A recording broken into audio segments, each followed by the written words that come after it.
Notre Dame trying to overcome all of these injuries again.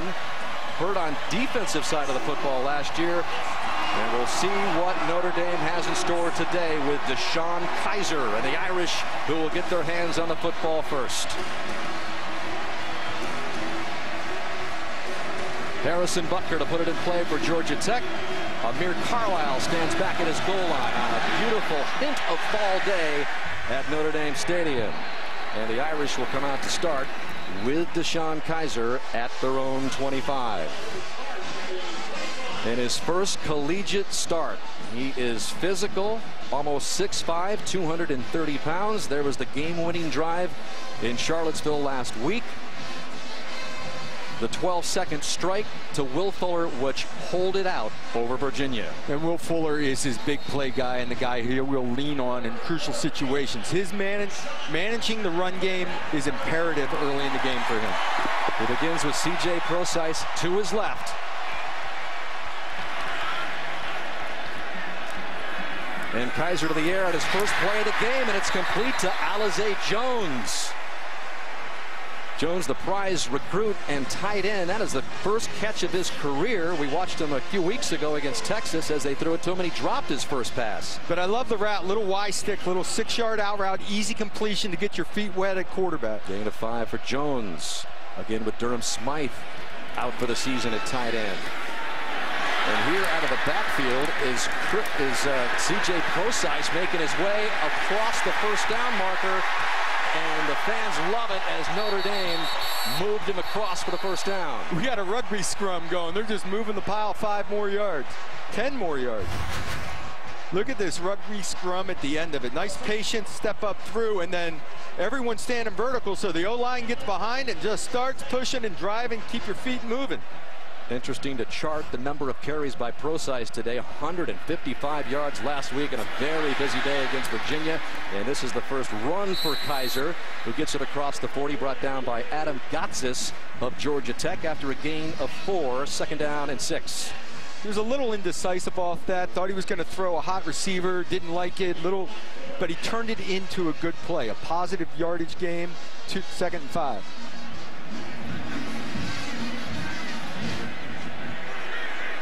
All the coaches and his teammates talking about how poised Kizer was last week in the heat of it in that final 2 minutes to pull it out. Here's Procise again to the left. Short of the first down. Will bring up 3rd and about 2 or 3. But Procise with 37 carries in the first 2 games. And when talking to Kelly, he said, we don't want him to carry the ball as much. Boy, they're running behind this big offensive line. And here's Ronnie Stanley at left tackle, gaining the edge. Keep the feet moving, keep leverage. This is a much bigger offensive line for Notre Dame. They should be able to run the football. 3rd and 3 at their own 45. Opening series of the contest for DeShone Kizer in his first start. And we've got a flag on the play and some movement up front. Is that... 8 offense. 5-yard penalty, still 3rd down. And there were some problems with that in the home opener against Texas. That big front moving too quickly, Doug. Yeah, you can't have unforced penalties, unforced errors. That's on you. So now it's 3rd and 8. And Kizer looking at the sidelines. First real passing down, 3rd and 8. They know you're throwing a football. Quick drop and the quick completion. It's going to be short of the first down to Will Fuller, who Kizer found in the closing seconds last week for the win, but that'll bring up 4th down and the punting unit for Notre Dame. It's a conservative play call. Your first real 3rd and long situation, safe completion. Maybe you could bust it and get the first down. This Notre Dame offense has yet to turn the ball over this year, so they're very protective of the football. That is Jamal Golden back deep for Georgia Tech. He's had a couple of kickoff returns for touchdowns in his career. Tyler Newsom, who has shown a big leg this year. Not particularly that time, as Golden comes up the field at the 22 and is run out of bounds just at about the 30-yard line. And that is where Justin Thomas and this spread option will begin.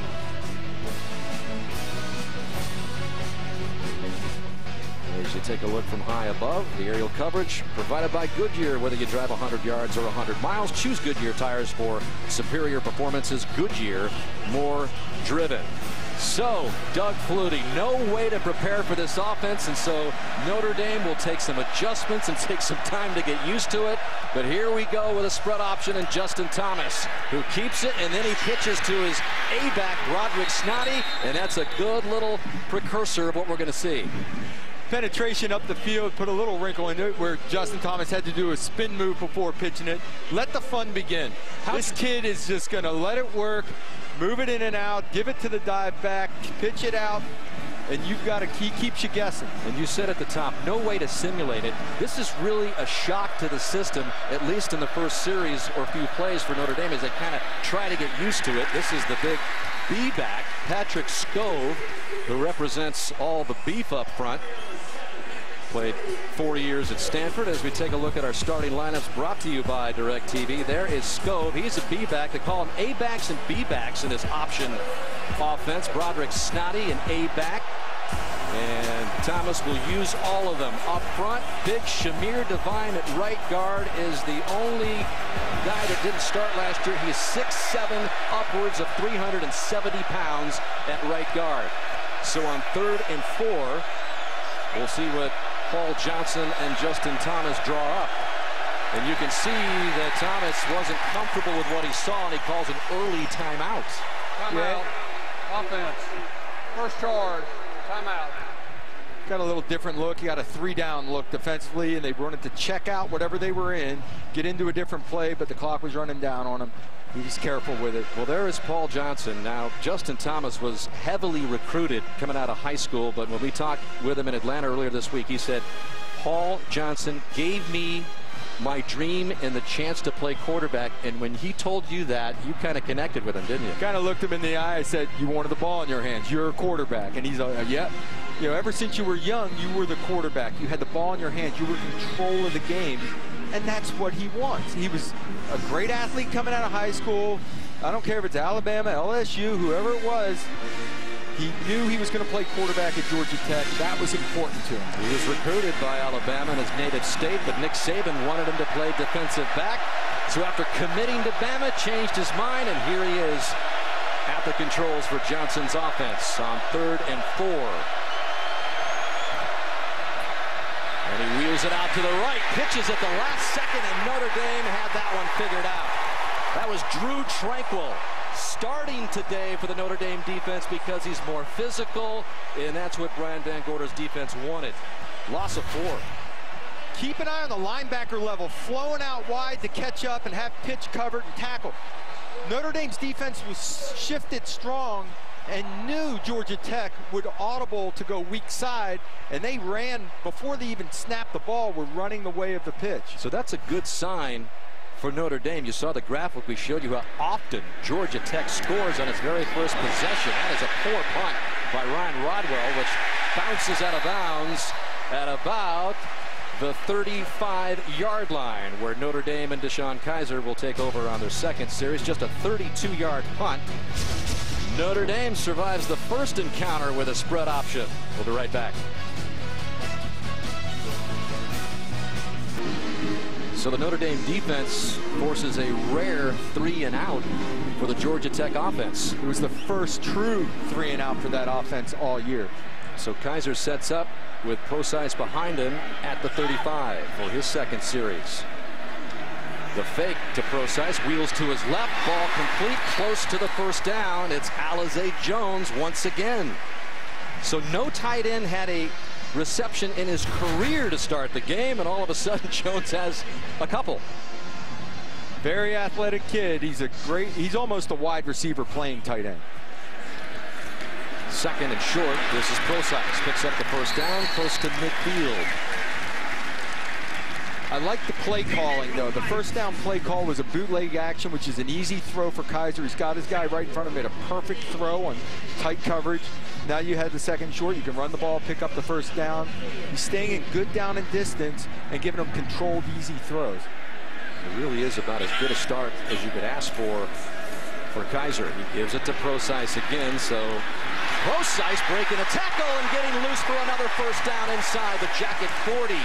Patrick Gamble finally brought him down, but not before a gain of 14 for Procyse, who had 155 yards last week. Watch the left guard, 56, Nelson.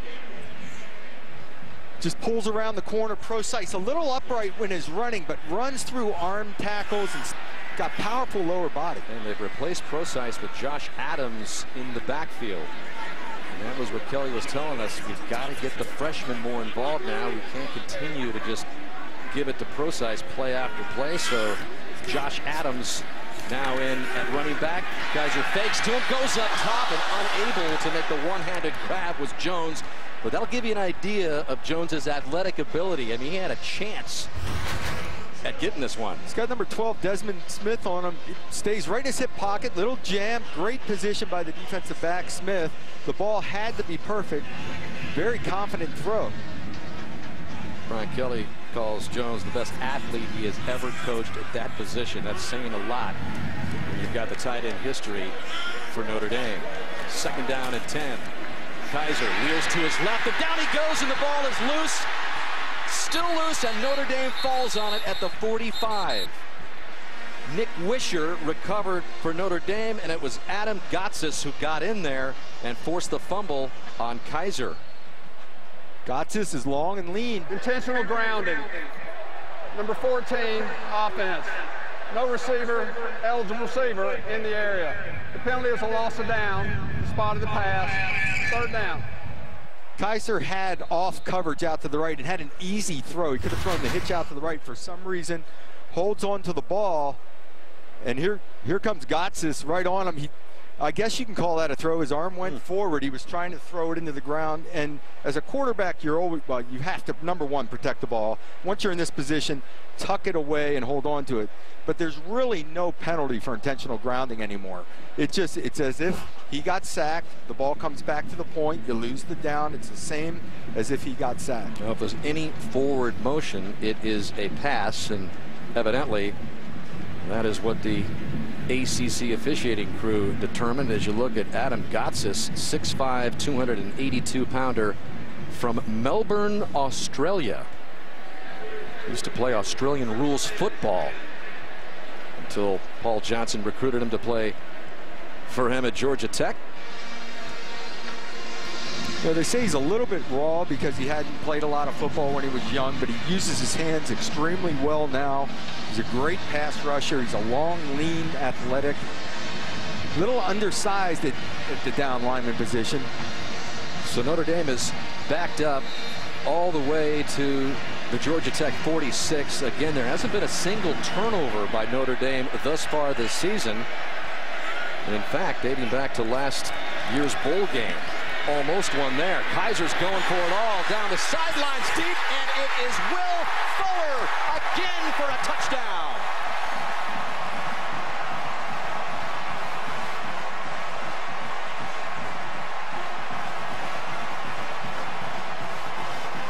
This is becoming habit-forming for Kaiser. Last week, the game winner with 12 seconds, and he lights up the board here with Fuller to open up the scoring. One-on-one with Milton. Milton gave plenty of ground, spins his hips. The coverage wasn't terrible, just Will Fuller has such speed, he blows by him. Kaiser actually held on to the ball a little long to let him run. 46-yard touchdown reception for Fuller, who had 2 each in the first 2 games. Now he's got 5 on the season. And Justin Yoon, the freshman kicker, just bangs it off the right upright. It just squirted in to make it 7-0. He gets a pat on the back and says, hang in there, young man. But Will Fuller, 15 touchdown receptions last year. Kaiser finds him again to make it 7-0. Notre Dame, 8:20 left in the first. Watch Notre Dame football live online on your tablet or phone or connected TVs with NBC Sports Live Extra.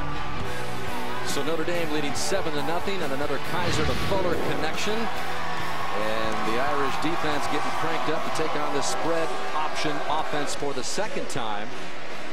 as Jamal Golden stands deep. Again, Will Fuller with his latest touchdown catch.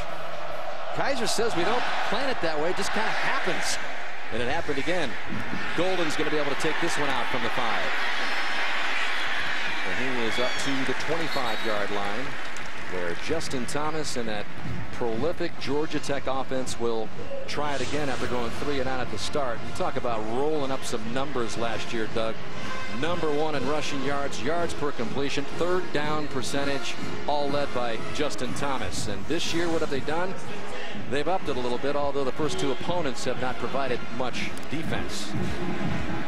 But that is some serious yards.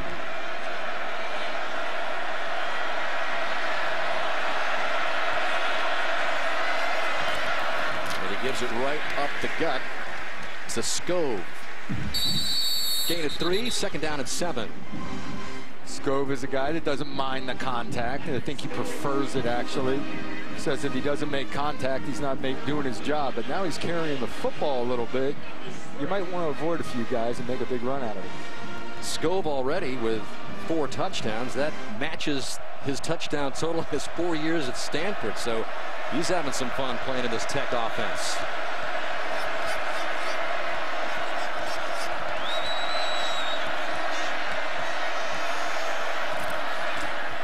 Thomas keeps it, pitches it. And this is Quay Searcy. And Notre Dame getting a feel for this offense, at least in the early going. Brings up 3rd down after a gain of 4. As we take a look at our starting lineups brought to you by DirecTV, and take a look at the Irish defense. Jerry Tillery, the prize recruit on defense, gets the start today over Daniel Cage. It is Schmidt, Smith, and Greer Martini. Martini is the change also as a new starter for Van Gorder's defense. And Drew Tranquil also providing more of a physical presence for the Irish defense in the spread option attack.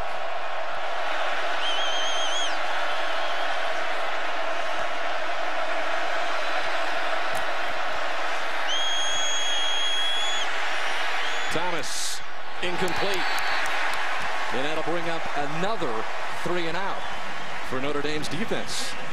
Coming into the game, Georgia Tech had 1 3 and out, and that was with all their backups in the last series of the game. That's a great start for this Notre Dame defense. And when you play against the option, it's assignment football. Everyone do your job. Don't bite on the eye candy. Stay with your responsibility and stay after it. And they've had everyone for dive, quarterback, and pitch on every play so far. So another punt for Ryan Rodwell, who just had 3 punts in the first 2 games total. Georgia Tech with that offense just does not punt very often. As C.J. Sanders calls for the fair catch after a 51-yard punt by Rodwell. Kaiser and the Notre Dame offense looking for more, already up 7-0. A good starting debut so far for Deshaun Kaiser from Toledo, Ohio. An all-around athlete who led his Central Catholic team to some championship seasons. He played a bunch of sports, football, basketball, and baseball, excelled at all of them. That was one of the things that Brian Kelly loved about him. He was a real, true athlete, committed to Notre Dame back in June of 2013. Also had offers from some big-time schools. And then last week, that game-winning final drive when he found Fuller with 12 seconds left. I like what like Mike Sanford said. He said, he told me, Deshaun Kaiser said, I'm going to win this game, Coach. He said, really? And he went out and he got it done. Grosseis with a carry, nowhere to go as he is dragged down from behind by Antonio Simmons. So a loss for the Irish on that opening play as we take a look at some more starting lineups brought to you by DirecTV. And the Irish backs and receivers. Fuller already with his 5th touchdown catch of the season. You've got the big guys up front, Quentin Nelson, the brawler who won the job over Alex Bars at left guard. And now it's 2nd down and 14. Kaiser rolling, pumping, still hanging in the pocket, and finally pitches it to Grosseis at the last second. as they get something out of it. They got 6 yards. I love it, but Brian Kelly's going to have a heart attack in a second. He's actually looking out to the left, thought he had a throw, but was smart and held on to it because the DB was breaking on the ball. Now he just wants to make a play. Right there when he reset, I thought throw the ball away. Instead, no, he continues on to make a play. Pretty good presence of mind to find Procise in all of that activity, but it's still 3rd down and long. Avoids one defender, and the pass is not complete. Looked like Chris Brown had a chance to hang on, but that'll bring up 4th down and the punting unit for Notre Dame. Number 40, P.J. Davis, comes free on the left side. Unblocked guy at Kaiser. He just sidesteps him and calmly makes a nice throw, delivers it, should have been caught. And he had a definite chance to haul that in. Now the fact that someone was a free rusher, there's a good chance that maybe it was a hot, he might have missed a sight adjust or a hot. Newsom's punt, not a very good one, a low one that Golden fields at the 44. He gets quickly into Notre Dame territory inside the 40. So Georgia Tech with its best field position of the game after just a 37-yard punt by Newsom and the 15-yard return by Golden.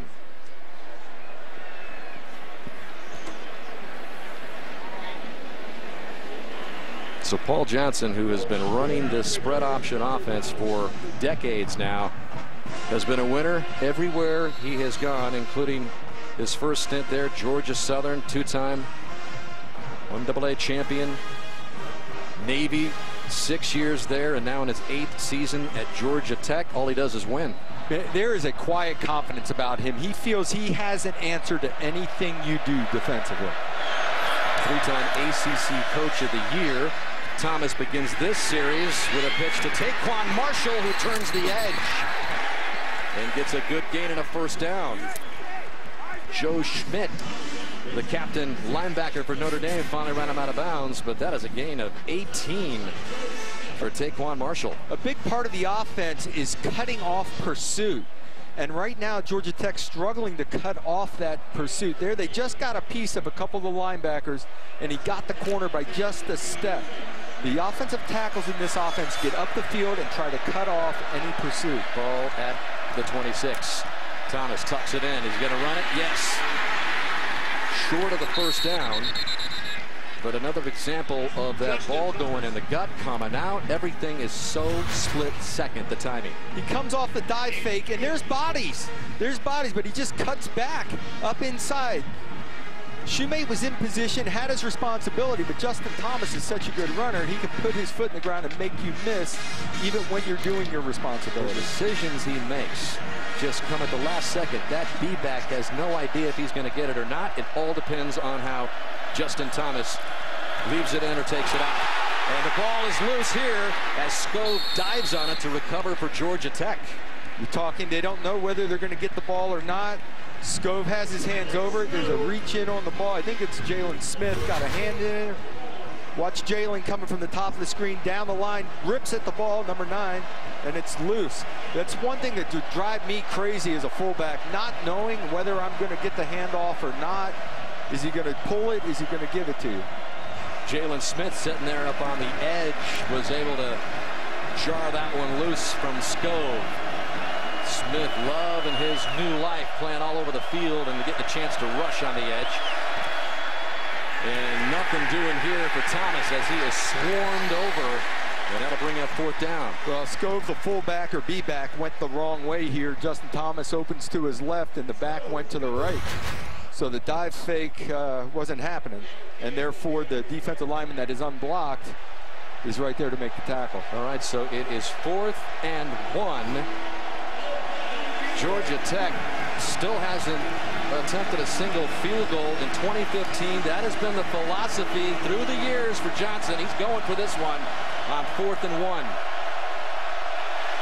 Is that kind of confidence in his offense? Play clock down to 1, and Thomas is forced to call a TO. Second timeout by Thomas this half. Paul Johnson from the sideline saw a look he did not like. Justin Thomas saw the same look, was trying to get out of the play, but did not have time to do so. So Johnson, Thomas, and the offense discuss it. We will be right back. So trailing 7-0, Paul Johnson, head coach at Georgia Tech, going for it here. Doug, you like this 4th and 1 call, huh? I like his attitude about his offense. He'll come after you, and they do throw the ball fairly well, so man-to-man coverage on the outside.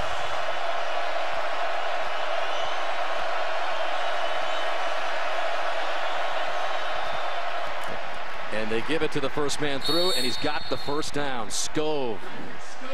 First thing you have to stop in triple option or option game is the dive. You have to take that away and extend the play so you have time to pursue. On this particular play, they're blocking the down tackle. So therefore, this was a called dive. They're blocking it dive, and we're running it up there in there and getting the first down. And who other number would you call than number 7, right? When you need a tough yard or two. Scove picks it up. Drive stays alive. 2 minutes left in the opening quarter. Yellow Jackets trying to get on the board at the Notre Dame 13. They give it to Scove again. He gets down close to the 11-yard line. That'll bring up 2nd down. I was talking earlier about the pursuit of the linebacker level and safeties to get out there to cover pitch. Well, they're flying out there because they know defensively Notre Dame is trying to take away that dive. Therefore, I feel like Georgia Tech's trying to hammer the dive a couple times, make them respect that, and start playing the dive so the pursuit's not as quick.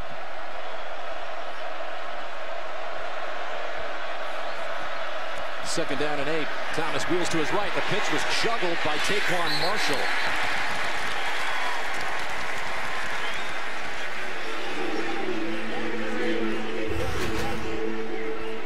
This pitch looks a little high and behind. This is unlike Georgia Tech. They've had a couple of bobbles, a strip ball. I believe Notre Dame's defense is speeding up the decision-making of the offense, and there've been a little bit of a few miscues. That was a loss of 2, but what did Scove tell us about Justin Thomas? He says this guy likes living on the edge. He will toss that ball at the last second. He will take some chances. Usually they work out. On 3rd and 10, he's back to pass. Has time, going to the corner of the end zone. Incomplete. He wanted Marshall. And on the coverage back there, Cole Luke. Boy, Marshall ran a good route and slipped Cole. I really thought at the top of the route that he was going to pull away. He's the slot receiver right here. He slips him on the move. Nice move by him and a little grab. Little grab by Drew Tranquill on the hip to slow him back down. So we're going to have a field goal attempt by Georgia Tech. Stop the presses, right, Doug? This is a 30-yard attempt by Harrison Butker. They've gone 4 games without attempting a field goal until now. And Butker is no good. Misses from 30 yards out. And it's another victory for Van Gorder's defense. Great job. Georgia Tech has scored touchdowns every time in the red zone all year long. This time they hold to a field goal, and that goes wide.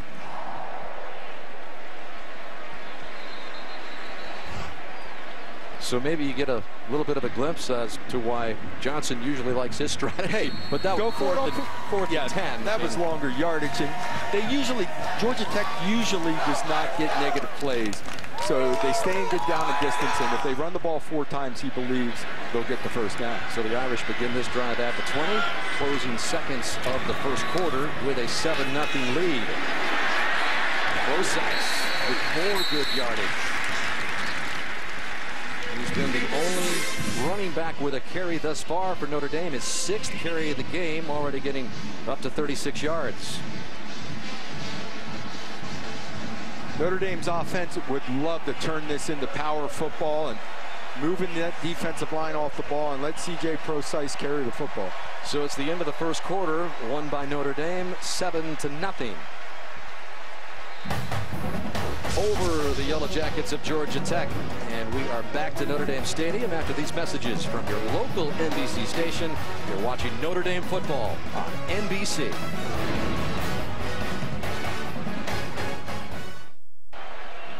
Back for the start of the second quarter with Notre Dame leading Georgia Tech 7-0. The Irish faced with a 2nd down and 2 from their own 28-yard line. C.J. Prosise has remained in the game, although he walked off a little slowly after the last play. They fake it to him. They go to the far side, and this is Chris Brown picking up the 1st down for Notre Dame. Great job out in front of him by Luatua. Open space block. Here he is up front, the top of the screen. Gets his block. Stays after him, too. Stays after White. Creates a positive game. Those are scary little throws, those hit screens. You know, someone hits a gap, you don't block your man, it can get picked and go the other way. Did that bring up a flashback for you? Ball at the 33. 1st and 10. And here sweeping to the near side is Torrey Hunter. Good gain for Torrey Hunter, brought down by Chris Milton. Gain of 8. Watch the right tackle. McGlinchey at right tackle here. Watch the pancake he gets coming out here, Boom, I got a little guy. Oh, wow.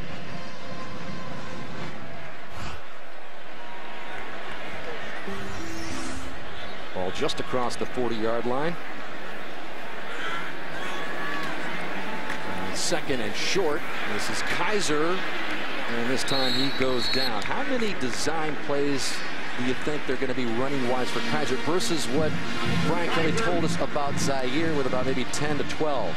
I think only 3 or 4 designed runs for him, only in crucial situations where it's a 3rd or 4th down and they absolutely need to pick up a yard or 2, or it's situational. You do not want him running around because the guy behind him, Wimbush, is a true freshman with no experience. Kelly says Kaiser can run, but it's just a different kind of style.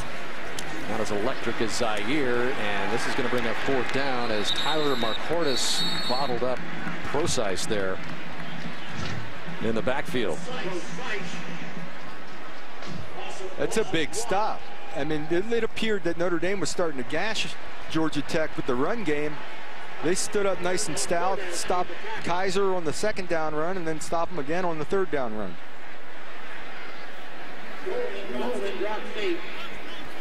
And so Notre Dame to punt it. And Jamal Golden back deep to Georgia Tech. Wheeling to his right and skidding to the turf at about the 17-yard line. Notre Dame continues to lead at 7-0 opening moments of the second quarter from South Bend. Notre Dame football on NBC is brought to you by Mercedes-Benz, the best or nothing. By U.S. Bank. And by Black Mass from Warner Brothers Pictures, now playing. Georgia Tech and Notre Dame, a series that dates back all the way to 1922. 35th meeting between the two schools. Notre Dame leading the series 27-6-1, but just the 3rd meeting in the last 15 years. So no one on this Georgia Tech team outside of Patrick Scove, who played for Stanford and was here, and Paul Johnson has ever been to Notre Dame Stadium for a game. As the Jackets take over at their own 17, trailing 7-0. And the pitch to the outside to Searcy. And Searcy gets it across the 20 for a good gain to start off this series. Gain of 5. They finally get good numbers on the outside. They pull the ball off the dive and get to the outside, and all of a sudden it becomes a 2-on-1 with a blocker. So finally Georgia Tech picked up numbers. There wasn't as good a pursuit from inside out or from the safety level for Notre Dame. But the early start, Doug, has to be encouraging for Brian Van Gorder, whose team was thrashed pretty good just a week ago by Virginia after a great opening game against Texas. 2nd down and 5. Getting the 1st down is Scove, and that's what he can do best. Get contact and keep on trucking. It's so scary. You leave a guy unblocked and you're giving it to your fullback right next to him, and all of a sudden he squirts out of the pile for a positive gain. It's a scary offense because there's 2 guys at the point of attack that you just turn free and don't block, and the quarterback, Justin Thomas, is going to deal with them by either handing it off, carrying it, or pitching. Scove was a big addition for Georgia Tech because they lost 5 of their 6 running backs after last season, so Outside of Justin Thomas, not a lot of guys coming back. Here he is down the center of the field, and he had a guy. He had Searcy with a step on the Notre Dame defense. Boy, you run it. The safeties have to fill. 22, Elijah Shoemate comes running up, and all of a sudden Searcy's blowing by him. If you throw this ball a little more across the field and just flatten them out or straight to him, we've got a big completion. Georgia Tech not only losing all those running backs last year, they lost their 2 best wide receivers to the NFL. But that's what can happen. Georgia Tech can lull you to sleep with the option and then go for the big one. Didn't work that time. 2nd down and 10. Thomas fakes the pitch and gets no further than the line of scrimmage. Joe Schmidt, the cerebral linebacker there, snipping that one out. Tell you what, they got the numbers. Joe Schmidt comes running. Jalen Smith stays back and stays out there on the pitch back. He doesn't commit. Very enticing to break towards the quarterback, but you know Joe Schmidt's coming to get quarterback. I'm staying with my pitch guy. Well, Georgia Tech knew they were in for an obviously much better opponent in the Irish defense. But Notre Dame has solved the option puzzle so far big time. Just a 3.1 average per play. And here's Thomas running again, faking it, and getting across the 30. It's going to bring up 4th and long. Greer Martini, who got the start today on the stop. Justin Thomas is extremely elusive. I mean, in the open field, are you kidding me? Greer Martini squares him up in the open field and brings him down. He makes a nice little shake. He can throw the ball. Here he comes one-on-one with Greer, gets a good move on him, and Greer Martini hangs on and brings him down. That is a great open field tackle. 0 for 5 Georgia Tech is now on 3rd downs. 4th and 7, a flag comes in. Ball start, 23, offense, 5 yards, still 4th down.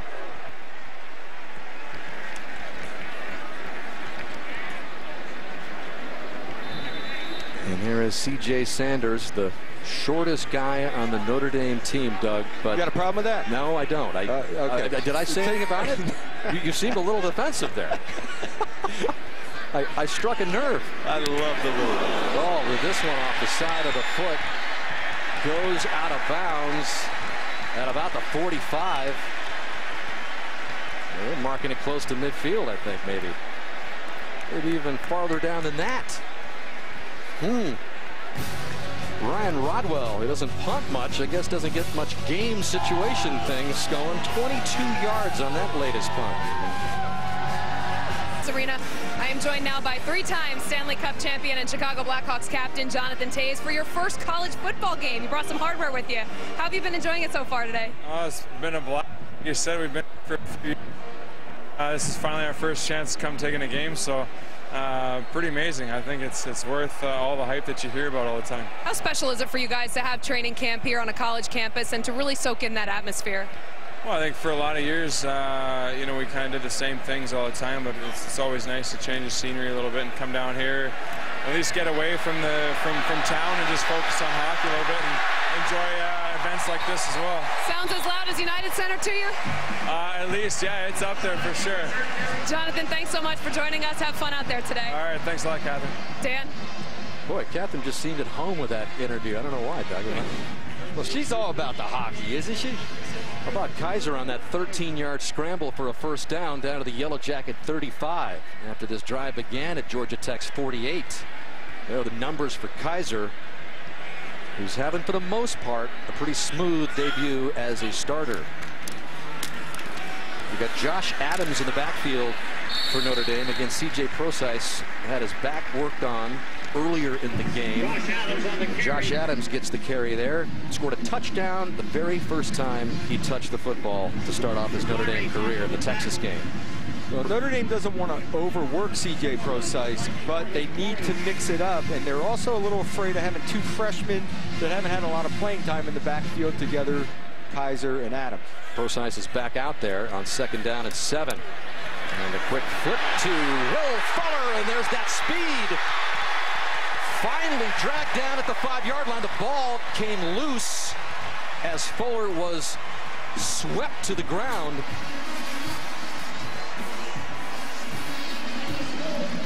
Amir Carlisle, number 3, misses his block here.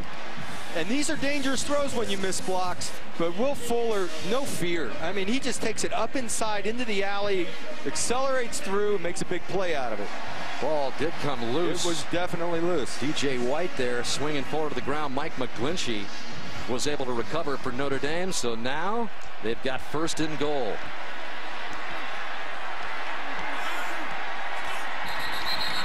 And a flag comes in to stop it. Off start, offense, number 78. 5 yards, still first down. Another one up front, this time on Stanley. Boy, that's so frustrating for a coach. You have momentum, you're moving down the field. There, from the 5-yard line, you believe you could probably just hammer the ball into the end zone. Now chances are you may have to end up throwing the ball down here.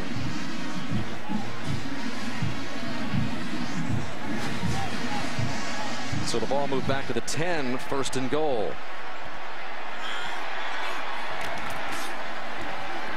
And the handoff to Procise gets about 5-yard line, down to the 5-yard line, where it'll be second and goal. So Procise, the carries continuing to add up.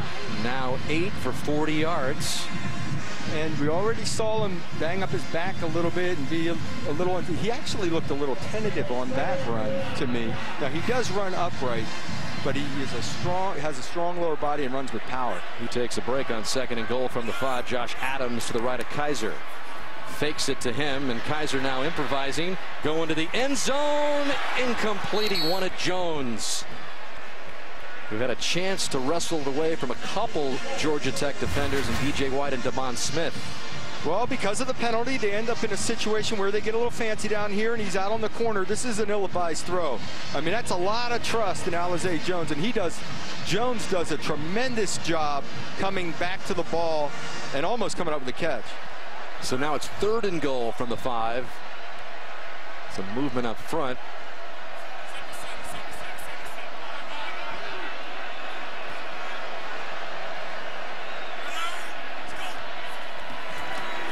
Kaiser floating into the corner of the end zone, and is that picked off in the back corner there? That is DJ White who came up with it. DJ White has come up with big play after big play for Georgia Tech. He was the guy that intercepted the ball against Georgia to seal the win. Here he's on a much bigger receiver than Corey Robinson, just trying to jump ball. Corey Robinson got caught to the inside and could not adjust to the ball. White boxed him out and basically went up to the high point and got the ball. Popular play the last couple of years to go to the 6'4" Robinson, but Kaiser unable to connect it. It's intercepted, and Georgia Tech takes over at its own 20 when we come back. Nixon, your favorite bag of popcorn? I'm all about the little guy that could, all right? It's just another one. Add him to the list. Another one of the great stories at Notre Dame, and there's Kaiser on the bench. He just wanted to throw a jump ball to Corey Robinson, his big receiver on a smaller DB. And there was a little miscommunication as the ball left his hand. That is the very first turnover of the year for Notre Dame, and anybody who watched the Irish last year knows they were plagued by turnovers down, especially the second half of the season. Pitch from Thomas to Broderick Snoddy, and Snoddy cuts it back to the inside to pick up more big-time yardage and a gain of 17. And the Georgia Tech staff, the players, all feel great for Snoddy, who ended last year with that horrific knee injury in the Clemson game, Doug. In fact, they gave him the first carry of the game just as a nod to his comeback after that terrible fractured left leg, which forced him out the rest of the year last season. He even came so far as to run in the track meet last spring. So they're very happy to see him back in action. And Georgia Tech across the 40. Patrick Scove on the 1st and 10 call. Gain of 5 for him.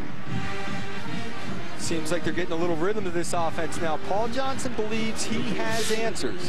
Okay, you showed me something we didn't handle real well early. I've got a solution for it.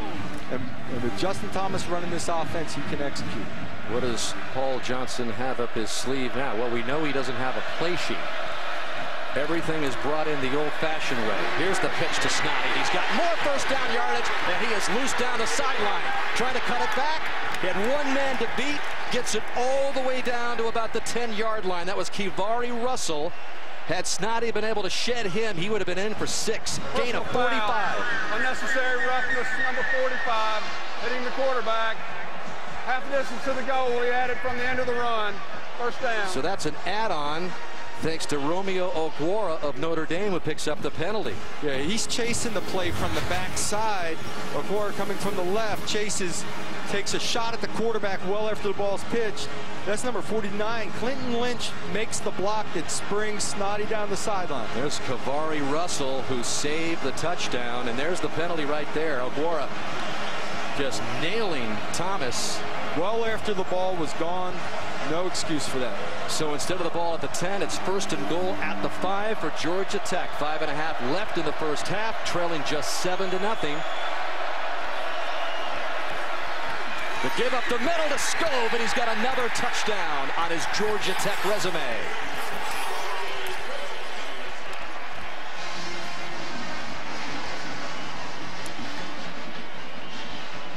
$80 yards, just 4 plays. The big gain by Snoddy, and then Scove takes it in for his 5th touchdown of the season. Boy, they're just running the dive off the right side. The right tackle slips inside to help on the blocks, but the north-south running, all you need is that little crease. You didn't block the defensive end at point of attack. You slide up inside of him. That was an impressive drive because it was a great answer by Georgia Tech. So here's Butker, who missed a 30-yard field goal earlier to tie it up at 7. So Georgia Tech answers on that big 80-yard drive, just 1.5 minutes, 4 plays. The big gain by Broderick Snoddy, who is back in that Georgia Tech lineup and lethal. It was Kavari Russell who saved that touchdown, but they can't stop the big Patrick Scove. Cup playoffs, they'll be hustling over just outside Chicago. Jason Day has been tearing it up. He had a 5-shot lead at the halfway mark after tying the PGA Tour scoring record of 124. And he's got a 7-shot lead through 13 holes today at Conway Farms. As the FedEx Cup playoffs come down the stretch, you got the Tour Championship next week at Eastlake to decide it all. I don't think I've had 20 birdies in my life. He's just on fire. He's in the zone, as they say. And now Georgia Tech has tied it up on Notre Dame. And Deshaun Kaiser, who gets ready to take over again. Butker's kick taken just outside the goal line by Carlisle. And Carlisle doesn't get to the 20. Stopped at about the 17, 18-yard line. So far, Kaiser's looked under control. He had the 1 interception at the end, but in general, some easy throws, wide receiver screens. Started out with bootleg and got a completion, throws a big play down the field to Will Fuller. Maybe a little push off there, Will. But here on the bootleg action, nice throw. These are conservative, easy throws. They're not those intermediate throws that can get you in trouble.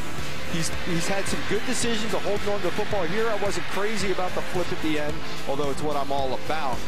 But this one, he had double coverage on both wide receivers, knew it, had nowhere to throw the ball, and turned it into a big play. Here's on the pick, Corey Robinson had gone inside when he anticipated them going to the outside. Here's Kaiser going to work, and it's incomplete. He wanted Chris Brown. And remember, that interception set up that drive that Georgia Tech took all the way down the field, 80 yards for the tied score. Very easily could have been a 14-0 game, a very comfortable lead. Georgia Tech had done nothing so far on offense. All of a sudden, the interception gives them momentum.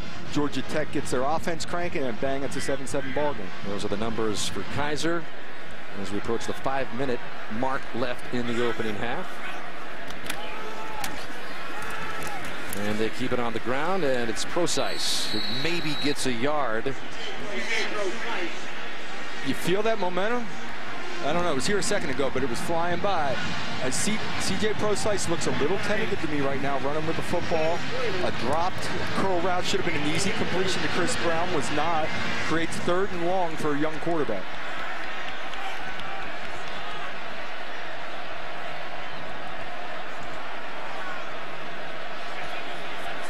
Kaiser still looking at that sideline on 3rd and 9.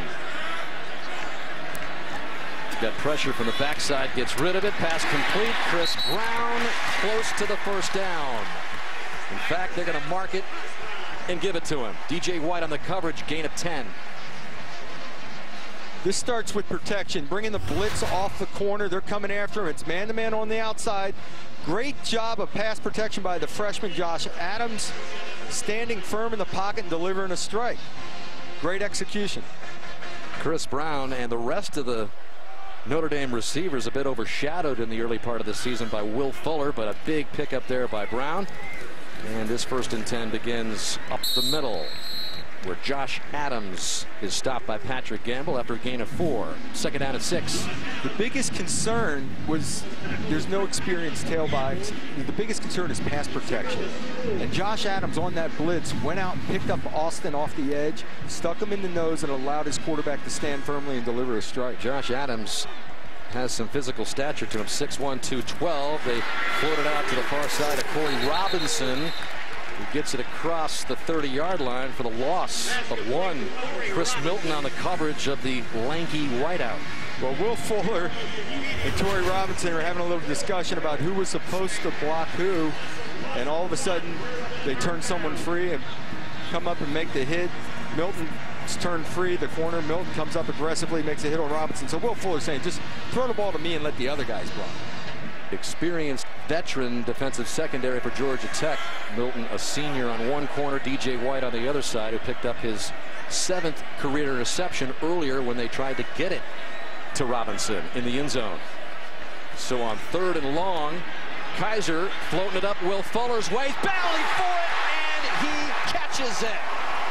Wow, what a catch by Fuller. You know, he might have had a little push off on the other touchdown, and again, he's got his hands on Milton. Great coverage, stride for stride, ball in the air, just a little subtle push, and fade to the ball and pull it down. Not real, this is a veteran move. That was pretty extended. I was going to say it's a veteran move, maybe a little bump, a little push. He had the arm extended, but Will Fuller reacting to the ball in the air, it didn't get called. On 3rd and long, it's a gain of 36, and here is Procise looking to turn the edge, and he does for a good gain. Jamal Golden finally running Procise out. Another big chunk of 9 yards gained by Procise, who's got 50 for the game now. Just short of the 1st down as we send you down to Catherine. Well, Dan, it's been interesting to see the conversations between DeShone Kizer and head coach Brian Kelly. We talked to him yesterday about how his approach would be different than perhaps that of Malik Zaire. Very limited conversations. It seems like Brian Kelly's leaving him alone a bit. And interesting, he went right to Josh Adams, the running back, after that interception. He completely walked by DeShone Kizer. So maybe he's allowing him to feel this offense out a little bit, Dan. Well, he's on a bit of a roll here. 1st down completion to Chris Brown as Malik Zaire, after that fractured ankle late in the 3rd quarter, which forced DeShone Kizer into duty way before he thought he was going to get his chance at Notre Dame. Malik and DeShone, very close friends, both from the state of Ohio, and Zaire watching him from the box. Floating it up, just throwing it away. 2nd down and 10 for DeShone. Little miscommunication. It was press coverage. He thought he was going to run the fade, and Chris Brown runs the out. No harm, no foul, though. When the ball lands incomplete, it's not always a bad thing. By the way, that's another 100-yard game for Fuller. He's got 4 catches for 112 yards. 3rd straight game he's gone over the century mark. No team has been able to have any kind of answer for him.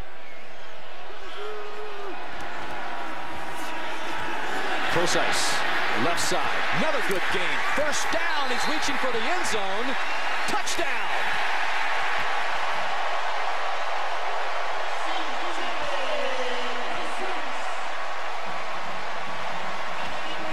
Keep an eye on the slot receiver Luatua, really a tight end out there in the slot to the left, staying on his block, gets the edge, and then Procise makes a guy miss and gets in the end zone. He's a big boy. They try to take him low, afraid of hitting him high, slips a tackle, reaches for the pylon. His toe may have been out of bounds around the 3.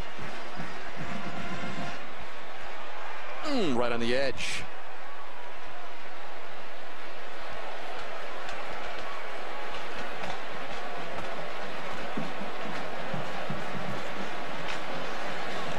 That appear to be touching that sideline. It appears to be touching.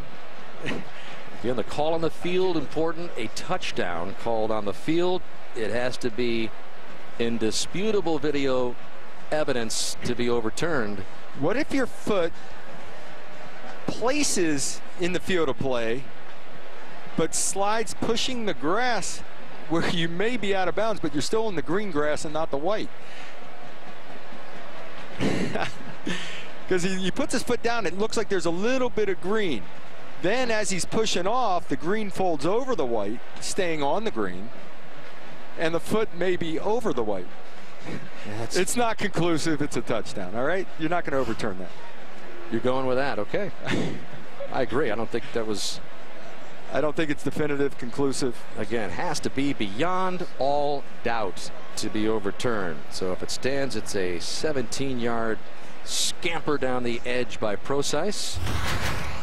Another look here at left foot. Yeah, this is a tougher angle. From this angle, it is going to look like he's on white all the way. For sure conclusive, though? No. After further review, the ruling on the field stands. Yeah, he may have touched that line and been out of bounds, but it's just not definitive, not conclusive. Yeah, they can't deal in maybe, not sure. It's got to be to overturn it. No doubt about it. No doubt about it to overturn it. So the touchdown stands for Procise, and here is Justin Yoon with 1:40 left in the opening half to make it a 14-7 Irish lead. There is Kaiser, the quarterback, who continues with his holding duties, even though he's now the starting quarterback. He places it down, and Yoon is no good.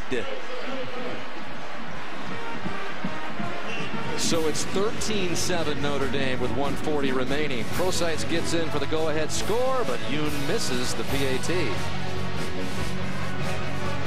Well, you've heard of the four horsemen. Those are our three horsemen, Doug. You got Jonathan Vilma, Liam McHugh, Hines Ward getting set for the Discover Card halftime report.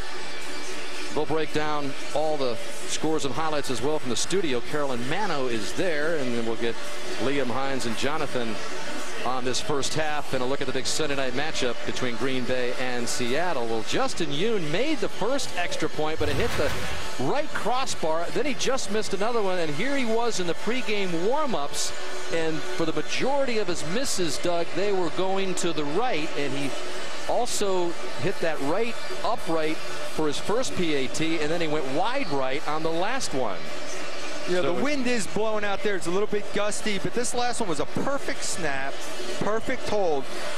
I can give you an excuse of gusty wind during the pregame from 40, 50 yards out, but not on an extra point. He's just flat out pushing it right. Justin Yoon, the top-rated kicker in the country. Again, Kyle Brunza, the most prolific kicker in Notre Dame history, leaving, and so there was a big gap for the kicking game to fill.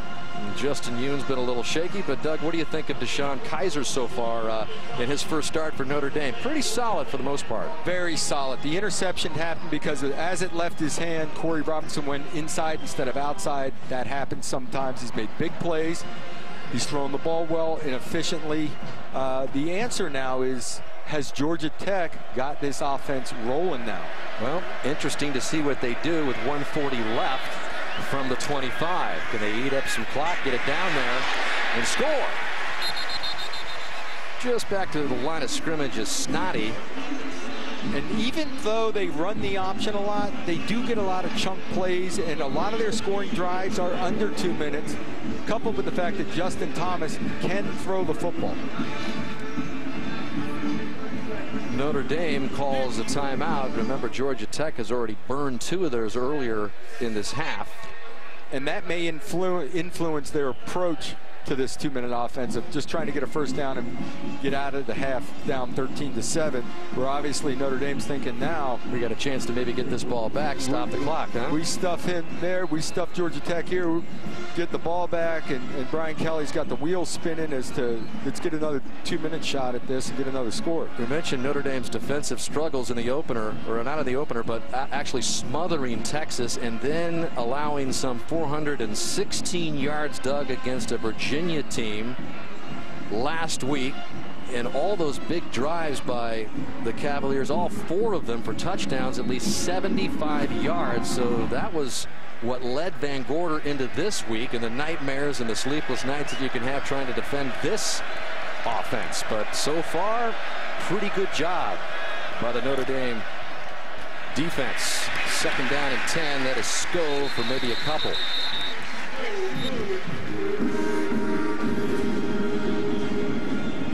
Brian Kelly being aggressive with the timeouts and definitely wants the ball back. It'll be interesting to see Kaiser in a 2-minute situation.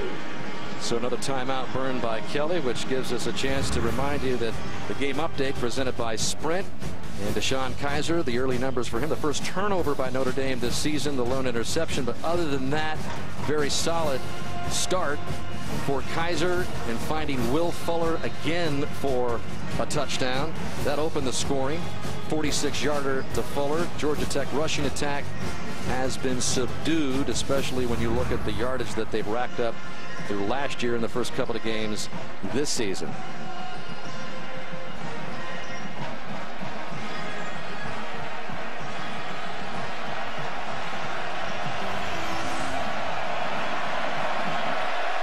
And again, Georgia Tech trying to convert its very first 3rd down of the game.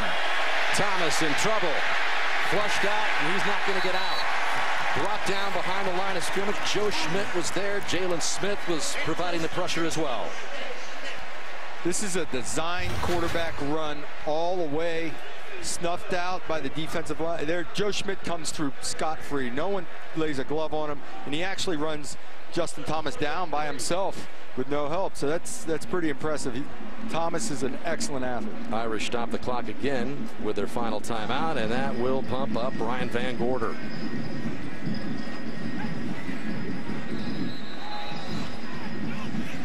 Anytime you can get off the field against this Georgia Tech offense, you're happy, because they can, as Snotty proved, they can bust a long one at any moment. So even it appears you had them wrapped up, when they hit a crease, it may be as simple as the fullback dive, they can crease it. It's going to set up a nice 2-minute, or actually a minute 10 on the clock, probably, for Kizer. So Rodwell, who's had his problems playing, this is another low knuckler that C.J. Sanders is just going to have to get out of the way of and let roll and stop at the 30. So Rodwell got away with that one, because that took a nice forward Georgia Tech hop. Didn't look like it was going to be beyond a 30-yarder, but a 45-yarder in the end. So Notre Dame and DeShone Kizer with 1:07 left. Monday, a mind erased and a body of clues that lead to fall's most thrilling mystery. Blind Spot premieres Monday 10/9 Central on NBC. So 1:07 left. Notre Dame without any timeout starts off at its 30. How aggressive do you get here with DeShone Kizer, Doug? I think you turn him loose. You start with a conservative play call, maybe a screen, wide receiver screen, something to get the drive started, but turn him loose. Oh, we got movement on the left side as Stanley and Nelson came out of their stance. False start. Offense, number 78, 5 yards, still 1st down. And that's a 2nd on Stanley. That's no way to start off a drive, huh? Well, Nelson jumped as well at left guard. Total yards, 124 by Georgia Tech. 0 passing. That's not a huge surprise. In Notre Dame, 248, doubling it up.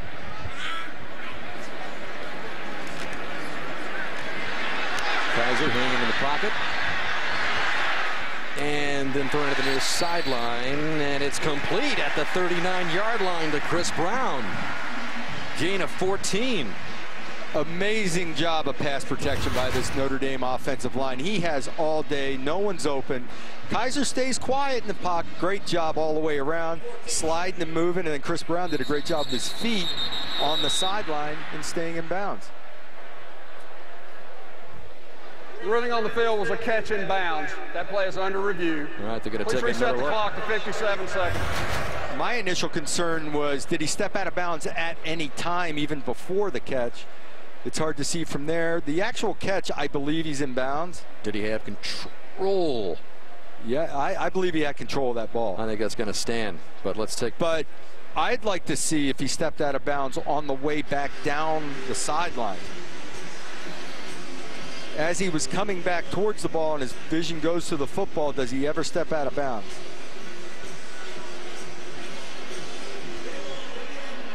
Hard to tell from that angle.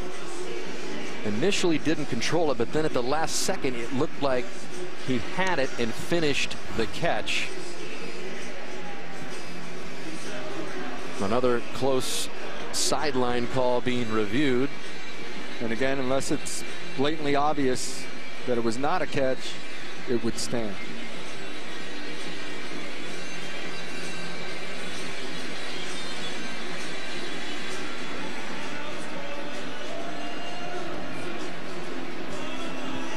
So you'd end up with 2nd and 1 with 57 seconds on the clock. They came out with a drop back pass, Notre Dame did, allowing the young freshman to just look up the field and try to deliver the ball. Nothing safe. It wasn't like it's baby the kid. After further review, the ruling on the field is confirmed. So that stands. Because you don't have timeouts, go ahead and keep throwing the football here. You don't have to run it. Although if you do run the ball and get the first down, the clock will stop the line back up. So 2nd down and less than a yard at the Irish 39. Kaiser looks left, and he's got his man at the 45, and the ball is loose as Alizé Jones fumbled it. The ball is still loose down at the 33-yard line, and Georgia Tech has it.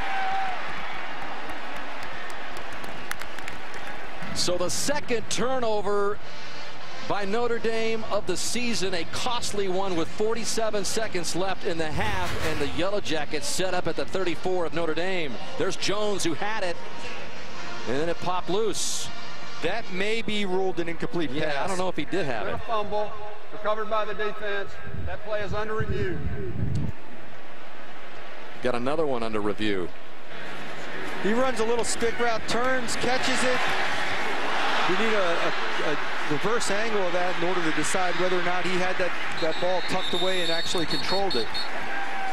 So again, the call on the field is a catch and a fumble. Notre Dame hoping for an incomplete. Did he start the football move, or? Boy, it appeared he had control of the ball, but it came out so quickly once contact was made. There's Adam Gotsis. I don't think recovery for the Yellow Jackets. From what I've seen, I wouldn't overturn it, because it appeared to me he controlled the ball and then wrapped with both arms.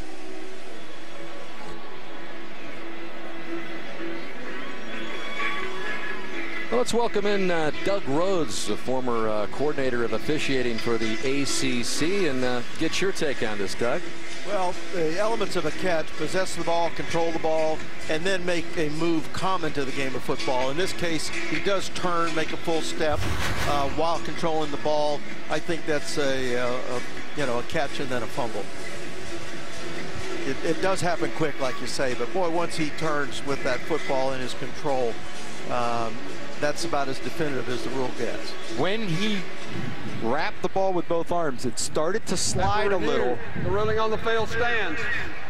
But he regained possession again. My initial thought was when I saw that slip that it would be incomplete, but he controlled it and made that move. I agree with you. I think he had enough control afterward to reestablish. That was close. That last angle he looked at looked like... Well, there was a little slip in between, but he did regain control, make that turn to go up the field. So look at the Yellow Jackets. You're talking about trying to overturn a call. Turnover margin since last season, and they want to capitalize on the 2nd turnover by Brian Kelly's offense today. 47 seconds left. They've got one timeout. Pump fake by Thomas going down the sideline. A flag comes in as Kavari Russell was on the coverage of Ricky June. June runs a nice double move, beats Russell for a second. Russell pass interference, defense, 15 yards, first down, penalty zone number 6. Russell can't believe it. Well, feeling he got beat, he might have grabbed and pulled or clutched right there, grabbed that left arm at June as June was starting to run by him. That had to be it, right there? No, it was earlier. Yeah, it was earlier, that's right. Earlier, as June started to pass Russell, Russell gave a nice little tug to say, hey, whoa, slow down. So Georgia Tech now inside the 20 with a 1st and 10. Thomas right back, has some pressure, can't get out of it. Spun down for a big loss. Jerry Tillery in there, who got his start today. 7-yard loss for Paul Johnson's team. And a big play by Notre Dame at a big time. Justin Thomas is so used to being able to just take off when he decides. When I don't have a throw, when no one is open, I am going to tuck it. I see a crease, I'm going to go. And then all of a sudden, Joe Schmidt shows in that gap. Notre Dame's defense has done a great job of staying in lanes, doing their responsibility, and keeping him under wraps because he is a dangerous runner. Joe Schmidt's having himself a day in space. Schmidt got him turned around and spinning, and Tillery finished it off. Loss of 7, second down and 17. What is amazing is it's felt like Notre Dame has dominated this first half. They turned the ball over in the end zone when it could have been a 14-0 game, and Georgia Tech put together one drive. Because of turnovers and a mixed extra point, potentially Georgia Tech could take the lead beforehand. Where the ball is right now, it's about a 43-yard field goal attempt, but Butker missed from 30 earlier in the game, so they're going to try to pick up a big chunk here, and Thomas just throws it away, bringing up 3rd and long. Clock stops with 30 seconds to go. No timeouts for the Jackets. Right now being about a 43-yard field goal, I don't think you're concerned with picking up this first down. You're concerned with picking up a little bit of yardage to make that field goal attempt easier. Again, that miss by Butker occurring in the first quarter from just 30 yards. And it was the first field goal attempt in 5 games.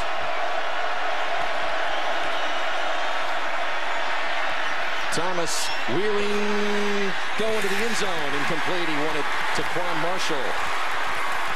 And that was Drew Tranquil all the way downfield on the coverage. And now he's down on the ground.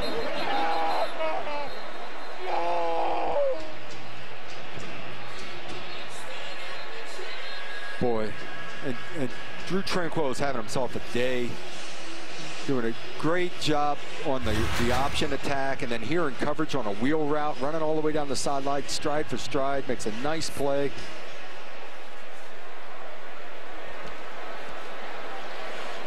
Didn't see what happened, but he came up holding his knee, or actually stayed down holding his knee. Oh, on the celebration. Maybe. It appears. He looks fine right there, and then comes down on that right knee after the celebration. Actually, he started to cringe on the way up, I believe, when he jumped. Holding that right leg.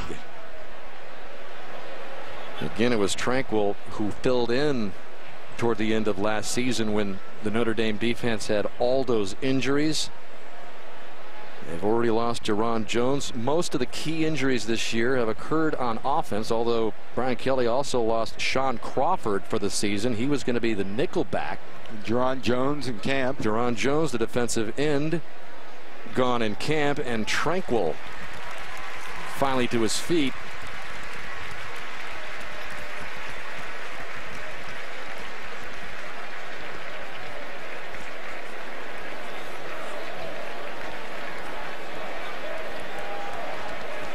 Remember, Tranquil got injured last year in the Louisville game late when he was filling it. He started 3 games as a freshman, so that ended his season last year with that ACL injury. And he's helped off the field here. 22 seconds to go. Harrison Butker, again, who missed from 30. This will be a 43-yard attempt to get Georgia Tech within 3.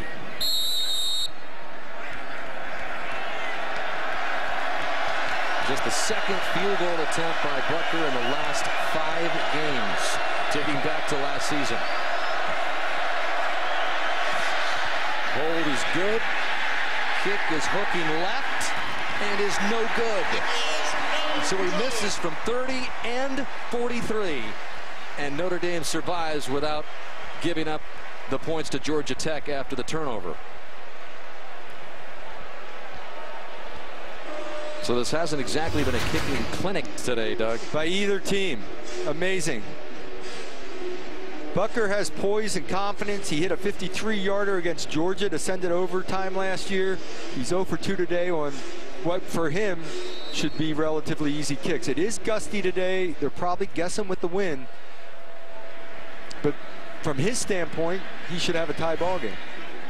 So Notre Dame's just going to take a knee. In fact, the last attempt that Butker had before the 30-yarder earlier in this 43 was that career-long 53-yarder, which sent it into overtime against Georgia last year as the Jackets went on to beat the Bulldogs in that game. But he's 0 for 2. Georgia Tech will receive the second half kickoff, and Notre Dame will go into the locker room with a 13-7 lead. Let's go down to Catherine.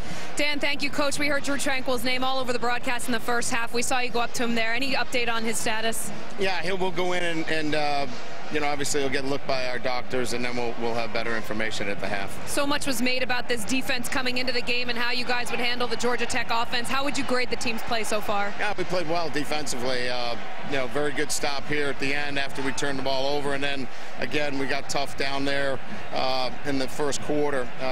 You know, one big play where we lost our eyes one time, but played very well defensively, and you know, we made a couple of mistakes offensively here.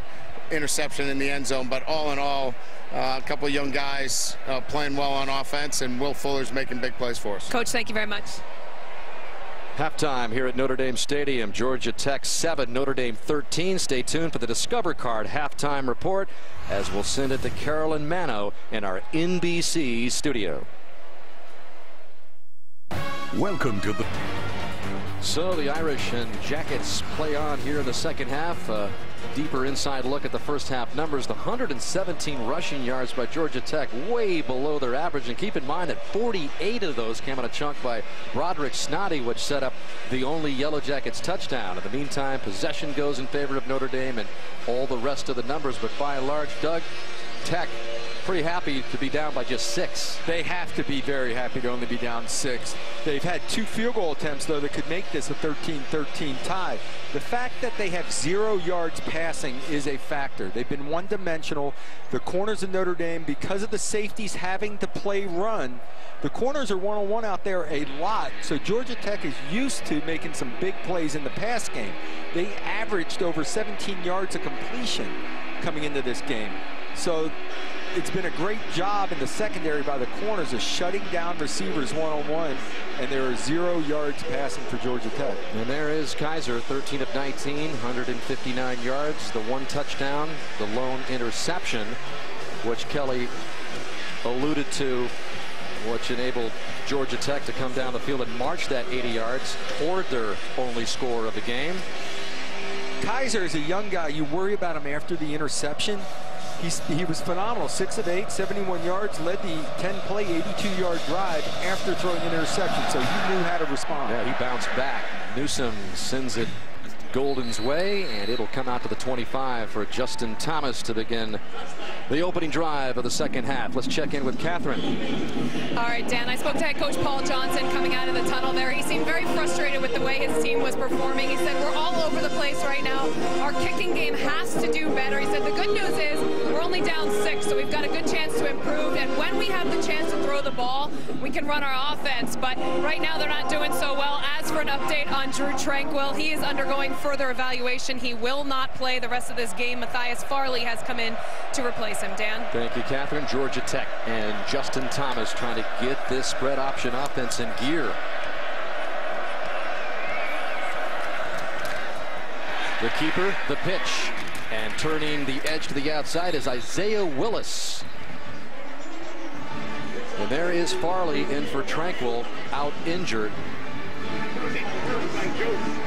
And Farley, a captain, even though he's not technically a starter for Notre Dame. A big honor for Matthias Farley. He's been a guy that has always come up with the big play, the big turnover, a fumble recovery, the big interception. Though he's not the starter this year, he's still a significant part of his team as a leader. That was a gain of 7 for Willis to start it off. Then moving up front, that's Jerry Tillery coming in on the center, Freddie Burden. Offside. Defense number 99 made contact. The penalty 5 yards results in a first down. Georgia Tech has to be happy with the start. They came out in a different formation and ran the counter option back the other way, something a little different, little wrinkle, and made a nice chunk gain on first down. Something that maybe they can put Notre Dame on their heels by showing something a little different.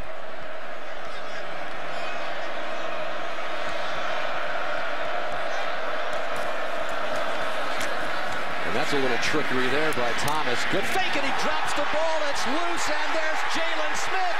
Tackled just outside the 15-yard line.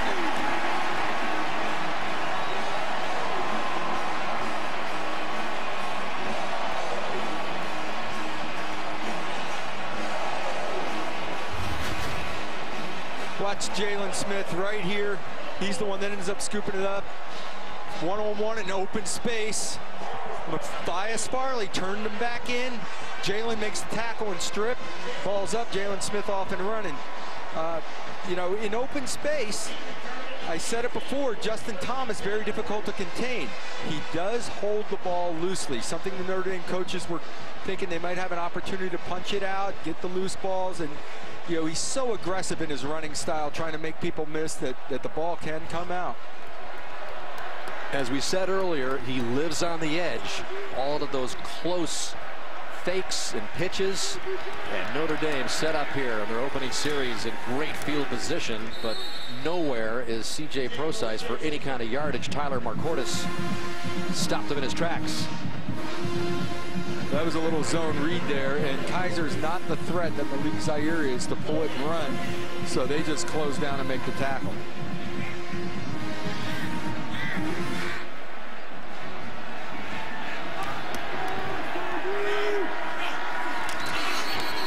Second down and 10, a flag comes in, and there's more movement up front.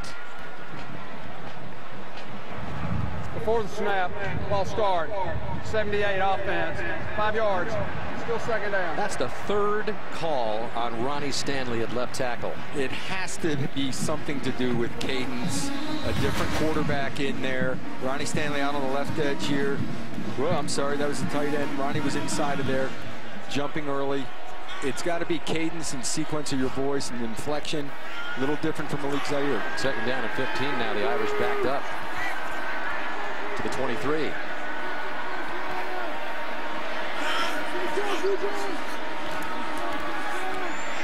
Kaiser, pass incomplete. And that was intended for Procise. That'll bring up third and long. Little low on the throw there, and sometimes Brian Kelly says Kaiser gets stuck on his back foot a little bit, gets a little heavy on his back foot, doesn't get the weight going forward enough, and the ball has a tendency to go into the ground. Catchable ball there by Procise, though, nonetheless.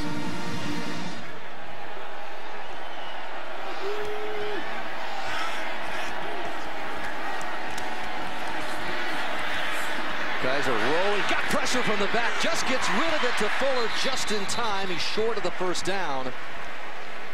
But that was Kaiser stringing that play out. I don't think he ever saw the pressure from the backside, but got it just in time to Fuller for the gain. Well short of the first down. You have 11.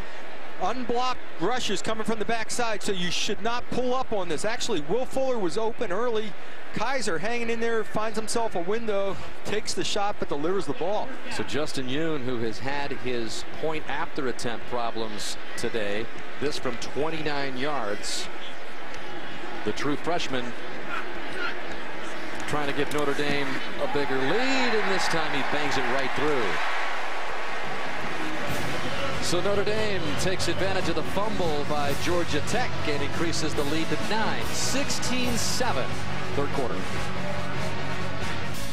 Notre Dame football on NBC is being brought to you by Gatorade.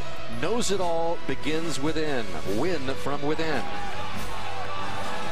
By Cadillac. By Sprint, the official wireless sponsor of Notre Dame Athletics. And by the Discover It card, the card that treats you like you'd treat you. Notre Dame, even though they're a top 10 team ranked 8th in the country, the underdog in this one as the Goodyear blimp continues to hover high above the Notre Dame campus. Whether you drive 100 yards or 100 miles, choose Goodyear tires for superior performance. Goodyear, more driven, and even an underdog at home, Doug, but that has a lot to do with them losing Malik Zaire for the season and DeShone Kizer taking over. But there is Justin Thomas, who committed the previous turnover for the Yellow Jackets, which enabled Notre Dame to get the field goal to take the 16-7 lead, and Thomas and company will start again at its own 25. Part of that has all come from the timing being disrupted on Georgia Tech's offense. They're running this triple option, the give. Jalen Smith gets a hand in there. There's penetration at times. The numbers on the outside are even up, so there's someone there for the pitch back at every time. And part of that is safeties filling, beating blocks on the perimeter, and getting into a position to take pitch back so that dive and quarterback can be accounted on the inside. Penetration has disrupted some of the flow of this offense. So Paul Johnson trying to get his quarterback and offense going here. Starts off with a pass here that is complete to Michael Summers. Big gain. Cole Luke in the coverage. Gain of 10. And Summers in some pain. Georgia Tech needs some semblance of a passing attack. They need to keep Notre Dame secondary honest, make them worry about the pass so they don't fill so quickly.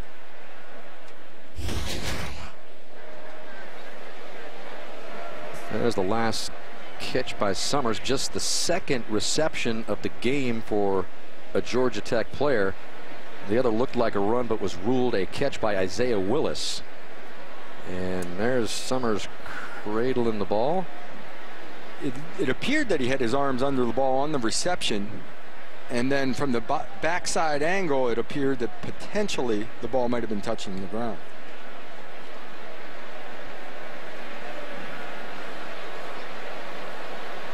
I think he has control of that ball. It's definitely okay. He's still down. Summers, the leading receiver on a team that runs the ball close to 90% of its plays.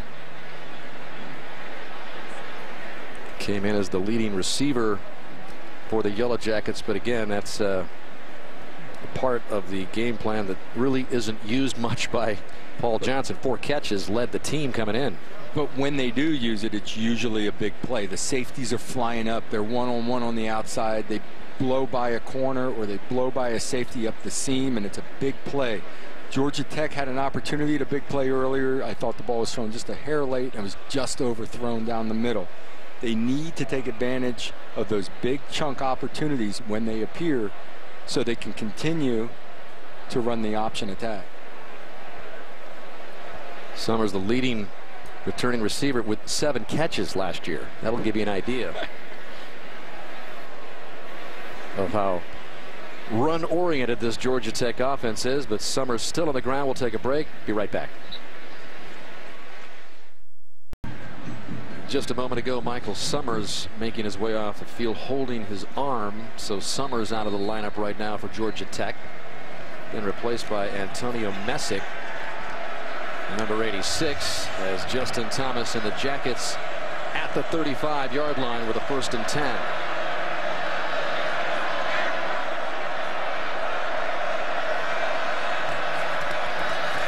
The pitch to Snoddy. Looking to turn the corner, gets no more than 2 or 3. So Broderick Snoddy, who had that big 48-yard play in the first half to set up the score for Stanford. Or not for Stanford, I should say for Scove, the former Stanford Cardinal. And there is Quay Searcy coming in. That's how they do plays here at Georgia Tech, the old-fashioned way, right? There's no play chart. I'd love it. Johnson has it all in his head. He has a feel for the game. He sees the flow. He has the answers in his head. He's thinking situationally all the time. Here's Thomas. Is he going to pitch? Yes, he'll go to the outside, and they'll get the 1st down with Searcy. It's not in black and white sitting in front of his face. Oh, left hash, 35-yard line, nickel personnel, regular personnel. He's run this offense for over 30 years. he has his answers. He has a feel for the flow of the game. He's run what is called the counter option the last few times to reverse field, give Notre Dame something different to look at. He feels he has answers to every answer a defense has. He says he used to use signals, but he said our own players would steal signals, so why wouldn't other players steal mine? So he forgot about that. And up the middle, close to midfield, is Skov. This has more of a Georgia Tech offense feel now. Even though it's a short gain on first down, it's 3 to 4 yards. It was 3 to 4 yards on first down last time. The option has worked. They're getting a little rhythm.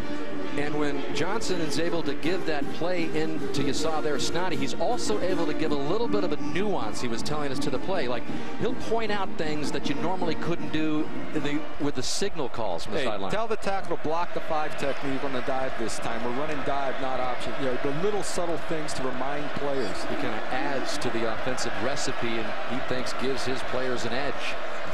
2nd down and 6. Justin Thomas keeps it, more first down yardage, and this is the Ramblin' Wreck in gear. Absolutely. First play of the drive, the little dives, picking up 3 or 4. Now they're getting on the outside. Again, the reverse, it's a counter option. So now the puller is actually making a block, and you have numbers on the outside. The reverse action slows down the pursuit at the linebacker level. The linebackers were flying for Notre Dame to the ball early on and creating even matchups on the perimeter. Now all of a sudden with the counter action, it's a false step back the other way and outflanking the defense. There's the 457-yard average as the Jackets way below that, but trying to add to it right now. Through the air, they get another rare completion, but short of the first down is Isaiah Willis, gain of 8.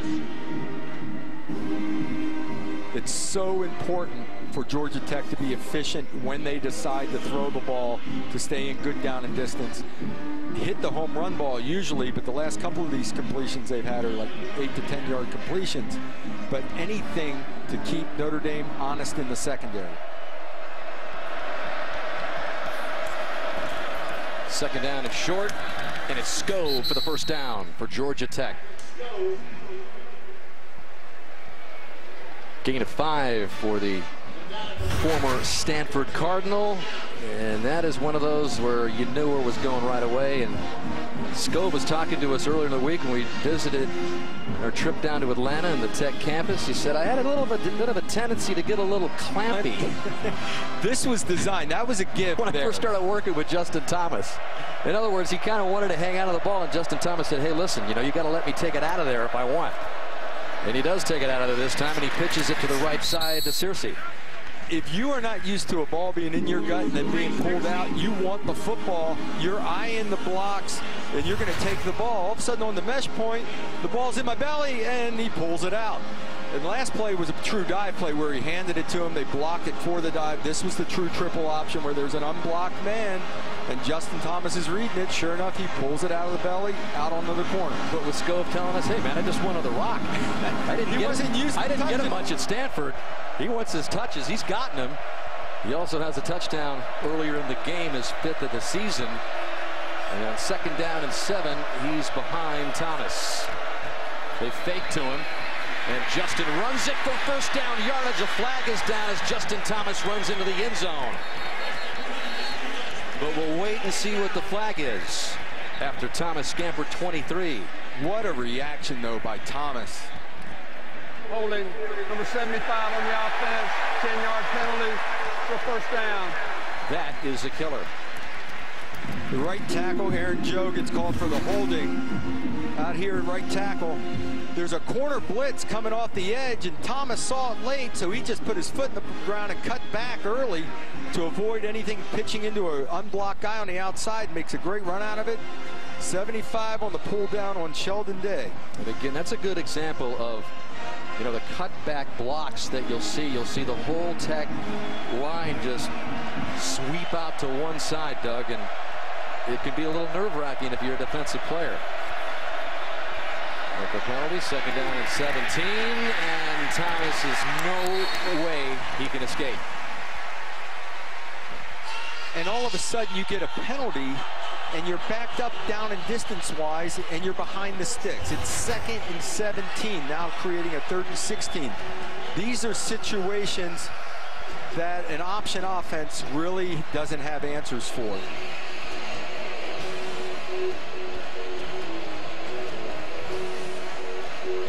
There's Will Fuller on the sidelines leading the Notre Dame cheers, looking for a stop here on 3rd and 16 for Georgia Tech. Trailing 16-7. Thomas, incomplete. 4th and long, he wanted Ricky June. Tech now 0 for 8 on 3rd downs in this game. Really don't have a shot here. The corner's up tight.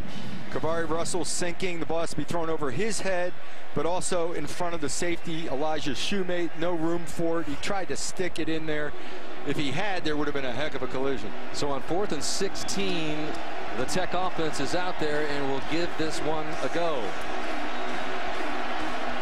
Well, if it's 4th down, I'd just throw the ball downfield.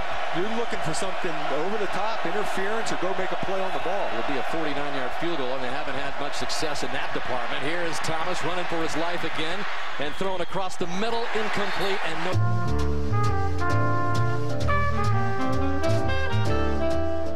For the first time in 30 years, the heavyweight title will be on the line on NBC. Undefeated champion Deontay Wilder defends his title on Premier Boxing Champions in prime time. Live next Saturday, only on NBC.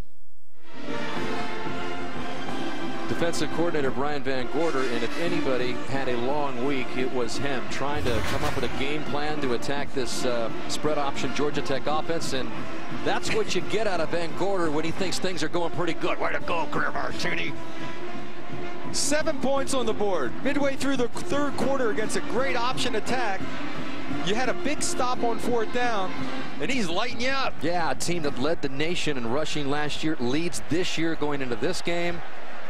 And after his defensive secondary had a bit of a rough go last week in the win over Virginia, he was a little bit on pins and needles. This is C.J. Procise getting swarmed over by the Jackets at the 35. Well, it's getting to that point now with a young quarterback. You may, offensively for Notre Dame, decide it's run the ball a little more. It's continue to just manage the football game and don't make a big mistake. You're up by 2 scores right now.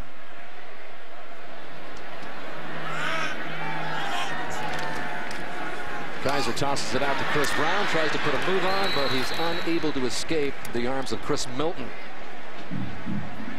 Milton reacting up quickly on those wide receiver screens are dangerous. I'll tell you what, Will Fuller has a knack for running those, because every time he gets his hands on the ball, he makes yards.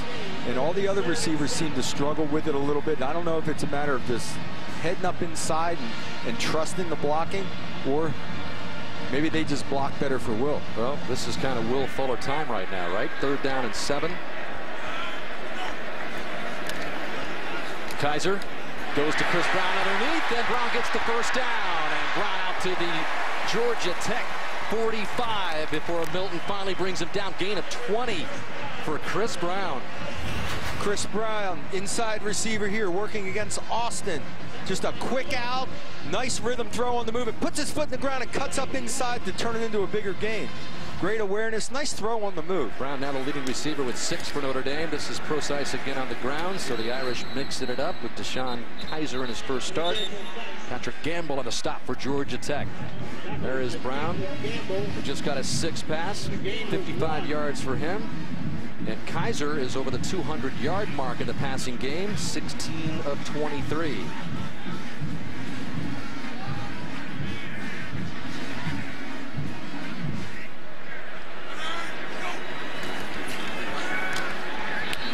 Quick hit inside the 40, complete to Nick Wisher. And that is the very first catch for Wisher. Again with Durham Smythe out for the season, one of the tight ends. Wisher is going to get his opportunities. Getting a little bit of soft coverage and nickel and diamond off man coverage, and they're playing a little soft, so he's just taking the quick, easy throw right in front of him. Still 3rd down and 4 for Kaiser.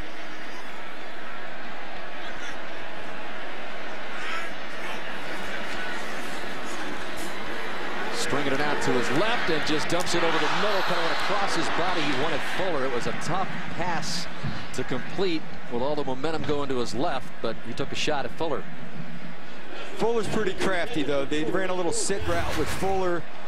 Number 7, working in motion, starts up, sits down. I'm open. No, I'm not. He's sliding under. I'm going to go back inside.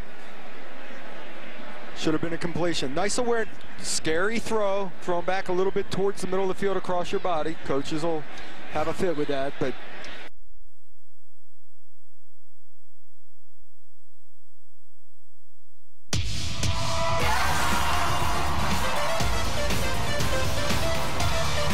look away from the Blake. You should look at my phone. There's a load of music from The Voice. There's also music from Ghostbusters 2, man.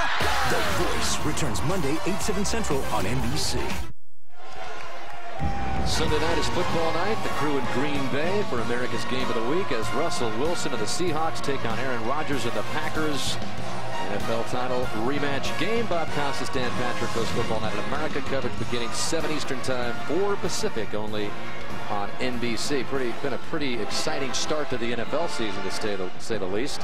As you look at Drew Tranquill, the latest injured Notre Dame player, and this coming after he was having a big game in the starting role against this option attack at Georgia Tech. And now they start at their own 9-yard line, and there is the magician, Justin Thomas, getting big yardage all the way up across the 25 before Greer Martini stops him, but he gained 18. finally he gets numbers on the perimeter. Justin Thomas coming off the fake gets to the outside, and he realizes I have numbers here and I have an alley. He sees that alley, puts his foot in the ground, and heads north and south. And he's been looking for a little bit of daylight all day long. Paul Johnson telling us he absolutely bought into the system wholeheartedly, 100%. When he recruited him out of Alabama. There's the pitch outside to Searcy. And Searcy met by great pursuit again by Jalen Smith. What an athlete on the outside. Number 9, Jalen Smith, stays with his responsibility. Trust your eye. Stay with your responsibility. I have pitch. I'm not going for quarterback. I'm staying outside, and sure enough, it comes to him. Greer Martini covering the quarterback, doing his responsibility. Okay, what this has been impressive performance by the Notre Dame defense. Jalen Smith loving his new life this season all over the field, lining up as a pass rush edger. Thomas waving it, getting pressure from behind, and then just floating it out of bounds. That'll bring up 3rd and 9. Just these long yardage situations are tough on this offense. When you're not a pure passing team, when you're depending on your running game to be so strong that it sets up easy completions in the pass game, 3rd and 9 is tough. And they have been 0 for 8 in this 3rd down department as Notre Dame has spread around the wealth on defense. Look at that, 11, 17, 14. That distribution is awesome because you're taking away the dive, the quarterback, and then the pitch guy with the secondary. Good distribution of tackling. I anticipated the secondary having a lot of tackles. Here's Thomas just running for his life, just throwing it, slinging it upfield, and it was almost captured out of midair there. And so that brings up 4th and long, and the punting unit for Georgia Tech. This is on Walu in the pursuit here of Thomas. This is the gunslinger in Thomas. He just wants to save some yards and get an incompletion.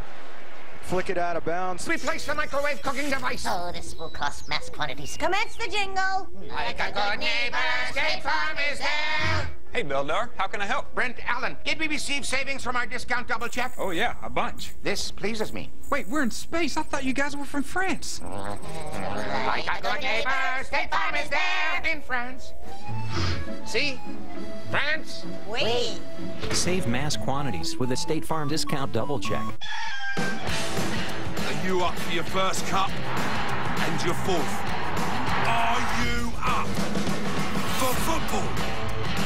Wake up for the Premier League tomorrow morning on NBCSN. With extraordinary abilities, the groundbreaking series is reborn. Heroes Reborn, 2-hour premiere Thursday, 8/7 Central on NBC. So with 2:18 left in the 3rd quarter, Notre Dame with a 16-7 lead, only scoring in the 3rd quarter. has been the field goal by the Irish, and so even though it seems like Notre Dame has been dominating of sorts, Doug, just 9-point lead. Kaiser going to work over the middle. Torrey Hunter able to haul it in. A diving catch there. Boy, if he delivers a strike, Hunter is running in free territory. Comes up over the middle of the field. Nobody home off the play action. Austin got drawn up off a play action. He stepped into it. He just didn't quite deliver the strike. That's the first catch by Hunter in the game. And Notre Dame quickly at the 43-yard line of the Yellow Jackets. Procise inside the 40, moving the pile. Going back to what you said a second ago, it really feels like Notre Dame's been in control of most of this game, and they're going to pull away at any given moment. It's only a 9-point game, and in the last series, all of a sudden Thomas hit a crease and was almost gone, and it would have been less than a field goal. So Georgia Tech needs to stop here, keep it within 2 scores. Out to Chris Brown, who's been rather active in this third quarter and diving for first down yardage, it would appear. Jamal Golden on the coverage, gain of 6 for Brown. Is Will Fuller really going to throw a block? Is he really going to throw a block? Will likes the ball in his hand. There you go. Stick your nose in there. Stays on it, stays on it, stays on it. Chris Brown gains positive yards on his wide receiver screen. He's just not a prima donna touchdown catching star. He works hard at everything. Get his nose dirty. Kaiser the other way. And taking a big hit at the 25-yard line was Fuller. He was really lit up by Milton, but it's a gain of 7, and Fuller says, let's go. The ball's in the air a long time to get out to the wide side. Milton's closing hard. Fuller knows it, stays with the ball, pulls down the catch.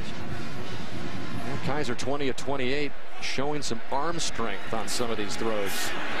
This is Procise. Procise trying to turn the corner down to the 11-yard line. Gain of 11 for Procise. And he's up to 88 yards on the game, closing in on another 100-yard performance.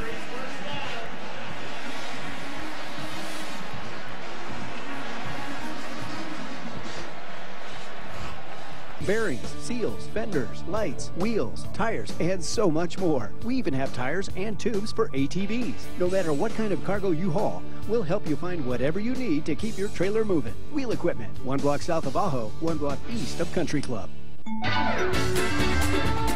Matt Brode's Weather IQ is going on tour. We're taking Weather IQ on tour of Southern Arizona. We've got lots of great prizes, and we're coming to a school near you. Matt Brode's Weather IQ. Find out how your class can become a tour stop at KVOA.com. Premier Auto Center presents the new Ford Tucson Par 3 Shootout. 18 Par 3 golf holes, 18 chances to win a vehicle, or win one of 18 closest to the pin prizes, valued at $500 each. Sign up now at KVOA.com. Dan Hicks, Doug Flutie, Catherine Tappan back for the start of the fourth quarter. 14th ranked Georgia Tech coming into Notre Dame Stadium to take on the 8th ranked Fighting Irish. Notre Dame with a 16-7 lead, with a 2nd and 4 on the Georgia Tech 6. So a good opportunity here. Doug, what's the call? I would say you can get a first down at the 2-yard line. I would hammer the football 3 consecutive times to get that 1st and goal. We've got the big tight end package here with Luatua, Wisher, and Alize Jones. And they do indeed keep it on the ground with Procise right up the middle, close to the goal line. No signal yet. And there won't be. He was close.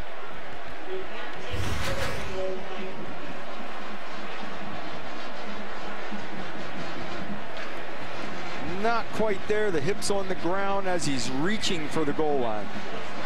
But it's 1st and goal from inside the 1. And Kaiser trying to get in for the score, and no indication here either. I thought he was in. 2nd and goal.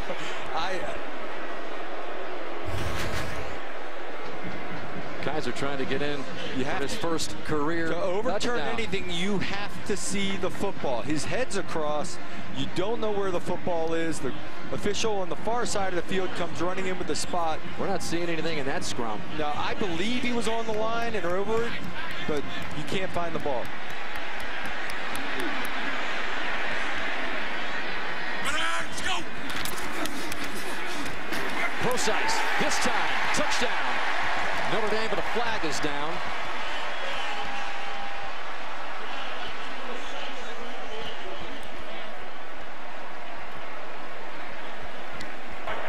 Offside, defensive line. That penalty will be declined. Touchdown. Notre Dame decides getting a 2 tight end set, motion another tight end to the backfield and play power football right down your throat. So Precise gets in. He's at 99 yards for the game. He's been the workhorse. 37 carries in the first 2 games.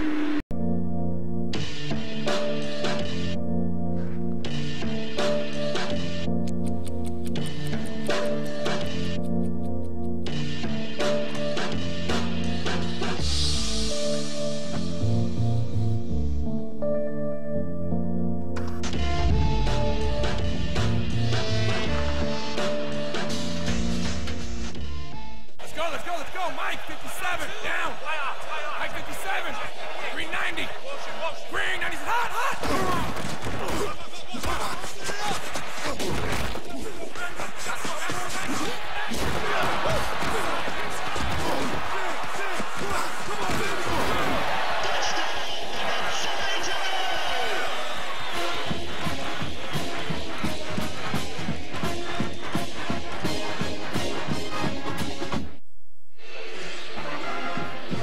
Notre Dame football on NBC is brought to you by IBEW, the Power Professionals. By Geico, 15 minutes could save you 15% on car insurance. By FanDuel, the leader in one-week fantasy football. And by Goodyear, tires with a strong tradition of superior performance. So the Yellow Jackets with just 7 points through the first 3 quarters, and Van Gorder's defense has had all the answers to the spread option offense so far. As Georgia Tech is going to get its latest chance here early in the 4th. This is Jamal Golden trying to give Justin Thomas and company good field position, and he will. Golden with a flag coming down, gets it across the 30. Devin Butler on the special teams tackle for the Irish.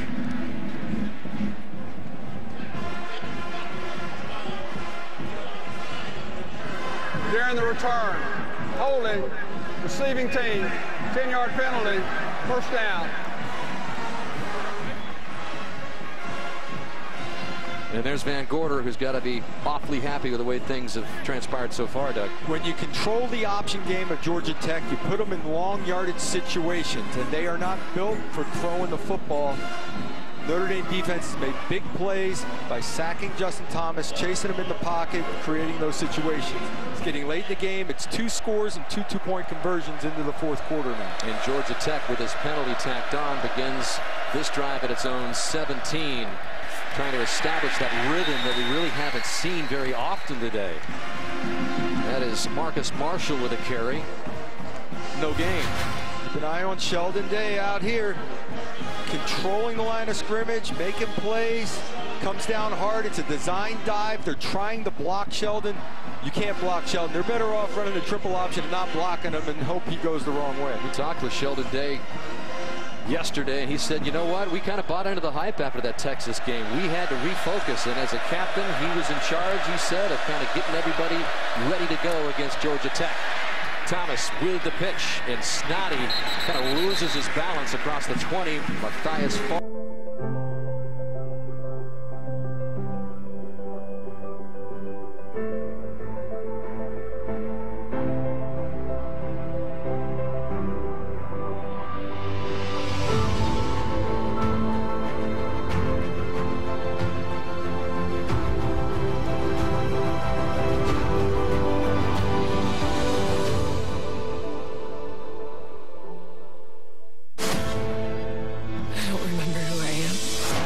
Tattoos are brand new. How do I know how to do all of this? Her entire life is a blind spot. Blind Spot premieres Monday on NBC. The chase for the NASCAR Sprint Cup playoffs is on NBCSN. 16 drivers, 10 races, 1 champion. How NASCAR does playoffs. The round of 16 begins at Chicagoland with the myafibrisc.com 400 tomorrow at 1:30 Eastern Time on NBCSN. Scoring by quarters: Notre Dame 23, Georgia Tech 7. Yellow Jackets only scored the game with a touchdown by Scove in the second quarter, and they have been blanked since.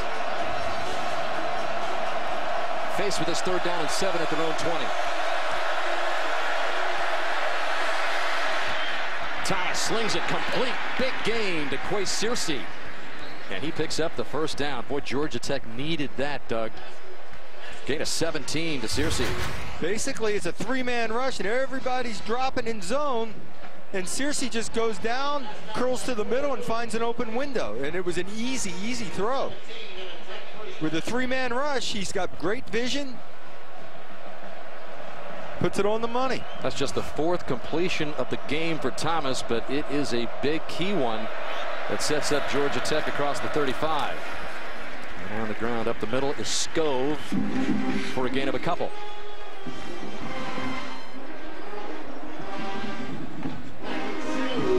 Paul Johnson told us, what did he say? He said there's no magic formula for defending this spread option offense. He feels that if things don't go right, it's much more of his team with a lack of execution than it is from what the defense side is doing. The only thing he did say was physical superiority beats theory. He's saying if you just have tremendous athletes, that can kind of mix things up, no doubt. There's Thomas on the run. And he wanted Ricky June incomplete, and that'll bring up 3rd down and long in another one of those situations that Tech loathes. Well, he ends up in man coverage out on the outside. Kamari Russell eyeing the quarterback, feeling the route, puts his foot in the ground and breaks hard on the ball. He's a big-time corner now. He's got speed, he's got size, he's physical. He can come up in the run game. First 2 games, 3rd down conversions. Just 1 today, and they need another big one.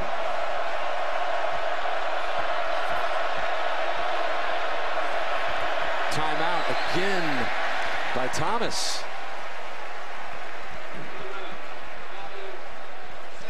And that's the 2nd timeout of this 2nd half, so now just 1 left for Paul Johnson and Georgia Tech.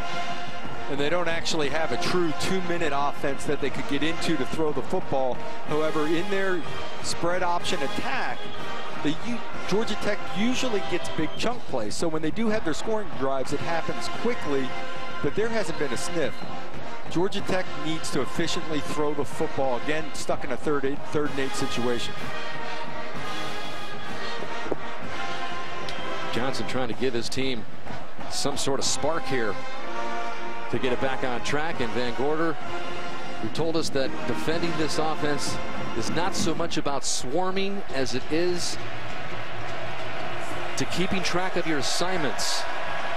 But there's been some swarming by the Notre Dame football team today at key moments and key points of attack. Jalen Smith has been active. And so far they've kept Thomas in check.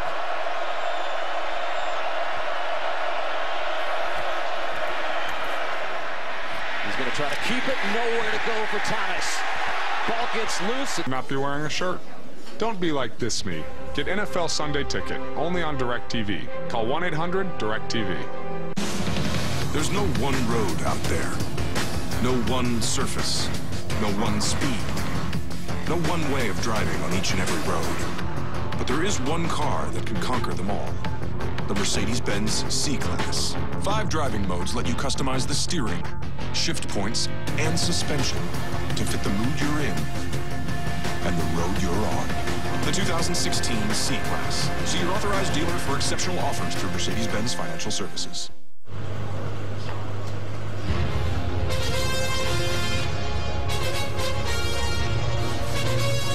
It's the final countdown.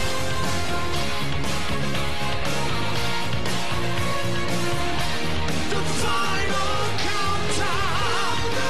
If you're the band Europe, you love a final countdown. It's what you do. If you want to save 15% or more on car insurance, you switch to Geico. It's what you do. Well, the two respective quarterbacks, it is not often that you confuse the Wizard of Atlanta, Justin Thomas, but that is exactly what the Notre Dame defense has done. And DeShone Kizer with a chance here to eat up some clock. Doug up 23-7, but he's going to go down with a deep ball to start this one off, looking for Chris Brown. Not a bad shot play. You got press coverage on Chris Brown. He decides he's going to take a shot at it and lay one up. Great job in coverage by White. DJ White running stride for stride with Chris Brown. There was nowhere to put that ball. But this is a time in the game now with under 11 minutes to go, up a couple of scores plus. The offensive line should take over this game for Notre Dame. And here's Procise, already with a couple of touchdown carries today, and that is going to move him across the 100-yard mark. 20 carries, 102 yards for C.J. Procise, who had 155 last week. That is a lot of work, and over the course of a season, that is going to pile up on him with hits, bumps, and bruises. They need to find a complimentary back. Empty set for Kizer on 3rd and 7.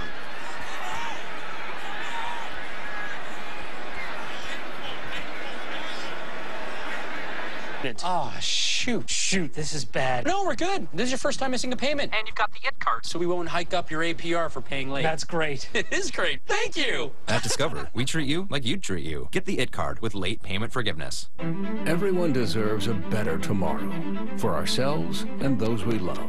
Transamerica can help provide a lifetime of retirement income so you can focus on the things that matter most. Transamerica. Transform tomorrow. Our smiles can light up a room. Our work can light up an entire city. We're the men and women of the IBEW, working with a code of excellence that guarantees the job will be done right, on time, and safely. We're lighting the path to the future. Let us show you just how bright that path is. It's playoff time in Chicago. Only 30 will advance at the BMW Championship. Tomorrow at 11 a.m. Eastern on Golf Channel and 2 p.m. Eastern on NBC. Fighting Irish set for back-to-back home games. It's the Minutemen of UMass making their first trip to South Bend to take on the Fighting Irish. UMass Notre Dame coverage begins next Saturday, 3 Eastern time on NBCSN, followed by the game at 3:30 on NBC. By the way, UMass leading Temple, another Notre Dame opponent later in the season, 23-22 late in the game. Now, as we went to break, you might have heard some boos from the Notre Dame crowd, and this is what they were sounding off about. Greer Martini getting blocked in the back there. You know, it's not much, but it's enough to push him past the returner. I think more than the push in the back was the grab of the arm as Martini went by him. Brian Kelly not happy with it either, as Golden ripped off another good return to put Georgia Tech in business just short of its own 40. And Thomas will fake and look to score big downfield. He's got a man, but unable to connect. Jalen Smith down there on the coverage. Clinton Lynch juggled it, backpedaled, but not able to pull off the big game. Linebacker running stride for stride with the slot back all the way down the field. No safety help. Running stride for stride, gets a hand in, knocks the ball out as if, okay, I can do this too. He can pass rush. He can play linebacker. Now he's a corner. Well, maybe not quite a corner. Well, he is turning into a monster out there on the field. Gained 12 pounds. We talked about it in the opener a few weeks ago. 3.9% body fat. He's just turned himself into even more of a physical specimen this season. On 2nd down and 10, Thomas pitches it out, and they're going to get no more than 1 yard. Broderick Snoddy wrapped up by multiple Irish defenders. He took a shot play on 1st down, turns into a 2nd and 10 situation. You're still an option football team. Jalen on the outside, Jalen Smith. He actually played quarterback and got to the pitch, something you're not supposed to be able to do. He played both. He feathered the quarterback by just giving a little ground as the ball was pitched, sprinted to the tailback. And since the ball was down over there on the far side of the field, Paul Johnson was able to personally deliver the next play to Justin Thomas on 3rd and 9. Got to go to the air again. Thomas, incomplete. He wanted June, and that was Kavari Russell who got a hand on it. Tech now 1 for 12 on 3rd downs today. He didn't have a chance there, and most of these 3rd downs have been long yardage situations, and it's just not the passing attack you need to take advantage of coverage or beat guys one-on-one. He's on a sprint out trying to run a curl route with a great corner covering. Ryan Rodwell, again, not a very good punt, but it does take a Yellow Jacket hop. And out of bounds at about the 13-14 yard line. Well, we mentioned Deshaun Kaiser was recruited by a number of top programs before he finally settled on Notre Dame. And when he called Brian Kelly to give him his verbal commitment, this was the scene. Tom Brady happened to be on speakerphone when I committed, and that was a pretty awesome experience. I thought that, you know, Coach would probably step outside or something, but when he just threw me on speakerphone in front of him, that was pretty cool. I didn't really get to speak to anyone about it. I was a little too excited about, you know, finally settling down with the school and putting it out there. So it was a really cool experience, and hopefully I can meet Tom on a different stage one day. Maybe he will, but how's that for timing? You got Kelly in the quarterback room in the Patriots facility with Tom Brady. And this is Brosice, who's brought down to the turf by P.J. Davis. Not only Brady, but Belichick was in the room, Josh McDaniel, the offensive coordinator, quarterback coach. And so they were on speaker and heard the whole conversation. You know, Kelly took advantage of the situation, I think, there, and the kid really appreciated it, and Tom was really cool about it. Well, the Notre Dame offer almost even didn't happen. It took Kaiser a couple of times. He wasn't happy with the way he first worked out for Notre Dame, and again, it was the then offensive coordinator for the Irish, Chuck Martin, who saw the first workout by Kaiser, who called himself an unpolished quarterback at the time. He thought Notre Dame kind of exited the picture, and then he worked out again for the Irish, got on campus, visited, and knew he was sold on the tradition and the mystique of Notre Dame football and all of that. In the end, he needed to make a football decision, and after talking with Kelly, that was it. He visited on Sunday. He canceled trips to LSU and Alabama, and that is how Kaiser got into a Notre Dame uniform.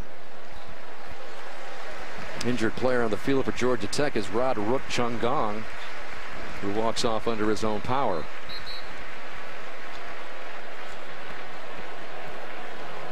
And there's Kaiser, the native of Toledo, Ohio. Worth mentioning that there was no offer from Ohio State. It's amazing how things work out, though. You look at him last spring, no snaps. There's a big quarterback controversy with Everett Golson, Malik Zaire fighting for the jobs. He lost the whole spring of football sitting and watching that go on. Second down and 5. The fake to Brosice, and there goes Kaiser. A flag flies in after Kaiser rambles for 13. Holding, number 78 offense, 10-yard penalty, still second down. Boy, is Stanley racking him up. Been a rough day. 3 illegal procedures and now a holding call on 78. Your 5th-year senior, leader, captain. A guy that Harry Hiestand is happy stayed in a Notre Dame uniform, was projected and is projected as a #1 round draft pick in the NFL. Here's Ronnie. Closes it down. He's got the hand on the back and probably gave it just a little tug when he started to spin off. It's amazing that when Georgia Tech was ignoring the quarterback on all his own read, once the quarterback keeps the ball, it's nice and clean. So now it's second down and 15. Ball backed up to the 9-yard line, and they give it to Brosice again. He bails him out. First down for Brosice, and now is anybody going to catch him? The workhorse for Notre Dame on the ground is going to add to his total and score his 3rd of the game. 91 yards.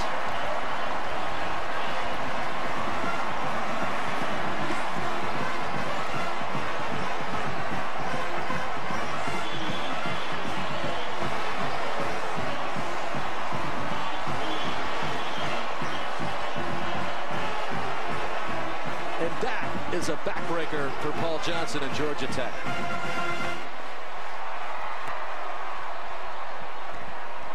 Once he hit the crease at the second level, there was no doubt. It's been little chunks at a time all day long. Finally, he gets to stride one out. Justin Yoon to make it a 30-point Notre Dame offensive output with 7 minutes left. There's been all this talk about Deshaun Kaiser and his debut at starting quarterback for Notre Dame, and then there's Brian Van Gorder, and how's the Notre Dame defense going to deal with George Folston, the leading rusher in the first game. So zoom up went Procise on the depth chart, and you knew he was going to be a big contributor this year. But again, now he's the man, and right now he's the only guy on the ground for Notre Dame. I think the initial plan was spot play him, get him a carry or two, maybe on the perimeter, maybe catching some balls out of the backfield with some good matchups for him. He's turned into a full-time back. Well, how about this? You know, with this opportunity, Notre Dame up 30-7. Brendan Wimbush, you got to get this guy some reps, right, Doug? And it looks like he's going to come in on the next series, the true freshman. As Clinton Lynch carries it along the right side, Kavari Russell runs him out.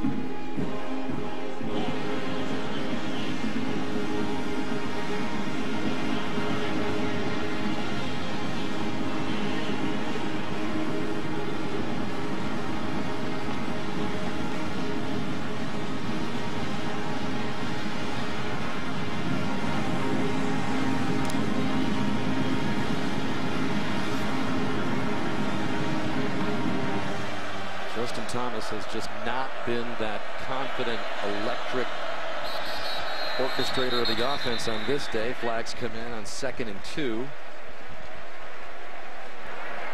False start. 86 offense. 5 yards. Still second down. That called on Antonio Messick. And I think now that the game is out of reach, Georgia Tech has to just stay with their option game. Think they can get some good chunks out of it that way. Take your shots here and there, but they are not a pass-crazy team that can turn around and start throwing the ball down the field and make big play after big play to take a shot at getting back in there. 16 straight games of 200-plus rushing yards, longest active streak in the FBS. Total today 175, so that in jeopardy. And again, this is a Georgia Tech team which just roared down the stretch of the season last year, Doug, going 11-3. They lost in the ACC championship game, but just by a couple of points to a Florida State team, and then they went to the Orange Bowl and they beat Mississippi State, a team that had been ranked #1 some 5 weeks during the season. So then Paul Johnson's team comes out and rolls it up against Alcorn State at Tulane, and it looks like, boy, man, this team is ready to put its name in the conversation for the playoff chase, but they come back down to earth. They can match up with anyone and run this offense extremely well. This is a heck of an effort by this Notre Dame defense today. There's Scove, who picks up the first down. Because they have put up those dynamic numbers against the Georgia, Florida State, Mississippi State, big-time teams down that stretch last year. They did replace their 3 top rushers this year, but that's not the element of the offense. They have 4 out of 5 offensive linemen back from last year, and the 5th guy's bigger and stronger than all of them. So they have the tools in place to continue on what they did last year. And boy, has this been a bounce-back performance by the Notre Dame defense after what happened last week in Charlottesville. With a nice pass by Thomas to June. That may be Thomas's best throw today. He flipped his hips, turned that loose, and stuck it in June's chest. By the way, Temple is going to pick up the win against UMass. And again, the 12 seconds to go in that game. 25-23 in favor of Matt Rule's Temple Owls. It's Mark Whipple back. They're about ready to go to 3-0, I think, right? He had a stint with UMass a while ago and won a 1AA at the time national championship there and moved on, but he's back at UMass and trying to turn that program back around. Mentioned at the top of the show that this was the beginning of the real meat and tough schedule for Notre Dame. Again, UMass is going to be a big underdog when they come to South Bend next week, but then things get serious in a hurry after that for the Irish. Show you that right after the 2nd and 4 play by Georgia Tech. Seen a lot of this today. Thomas running for his life and just slinging out of bounds, bringing up 3rd down.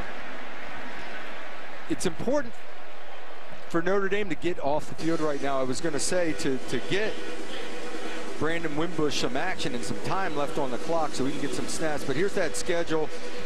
Boy, they usually, or Notre Dame usually struggles with option teams. So Navy is in there between Clemson and USC. The trip to Death Valley, another Navy option attack coming, and then USC in prime time on NBC on Saturday, October 17th. Trojans taking on the Stanford Cardinal tonight out on the West Coast, and there is Brandon Wimbush getting some last second warm-ups here as Georgia Tech is short of the 1st down. That'll bring up 4th down and about a yard. And then Georgia Tech's upcoming schedule for Paul Johnson and company. Still love the way he sends in plays. At Duke, home against North Carolina, and then they travel to Clemson as well. They've got Florida State looming. 3 big weeks, 3 conference games right away with Duke, North Carolina, Clemson to get that start in the conference. They played in the conference championship game last year. They want to get back. 4th and 1, got to go for it. And they get it. So Wimbush is over on the side warming up with 5, 6, 7 minutes to go in a game. He may not see the field. Well, remember when I asked Brian Kelly in the meeting we had on Friday, I said, don't take this the wrong way, but obviously with Kaiser forced in as your starter, now you've got Brandon Wimbush, as your backup. If it went to him, and before I could even get the question out, his head hit the table, the conference table, and he said, I might need some medication if that happens. So hopefully, obviously, we hope Kaiser stays healthy and Brandon Wimbush remains the backup, and the ball juggles around, and guess who's out there in that activity? Jalen Smith running downfield. He also said that he's extremely talented. Yes. He has these tools. He's just a freshman, just been in camp. He really doesn't quite know the offense yet, so they have a short list on a sheet for him to study. These are your plays we're going to go to when you're in. So he gives him an opportunity to go out and compete and get comfortable. And, talent, it's the same situation as last spring, where Kaiser didn't get a lot of work. He didn't get his work until this fall. So once he's in a position to get that work and get comfortable, it should come together. So Wimbush waiting for a potential opportunity here to get some action. Georgia Tech rolling one out to the left side inside the 30 for a good game. 1st down for Georgia Tech as we take a look at our quarterback comparison brought to you by the Lincoln Motor Company. 5 of 19 through the air for Thomas, 27 rushing yards, and the numbers for Kaiser in his starting debut. Just an exceptional day for Kaiser in his debut. The 1 interception, little miscommunication, but for Thomas, the fact that he had to throw the ball 19 times has to frustrate Georgia Tech. That the pass rush, they were out of down and distance, had to throw more than they'd like, and even his rushing numbers way down. It's just an exceptional job defensively for Notre Dame.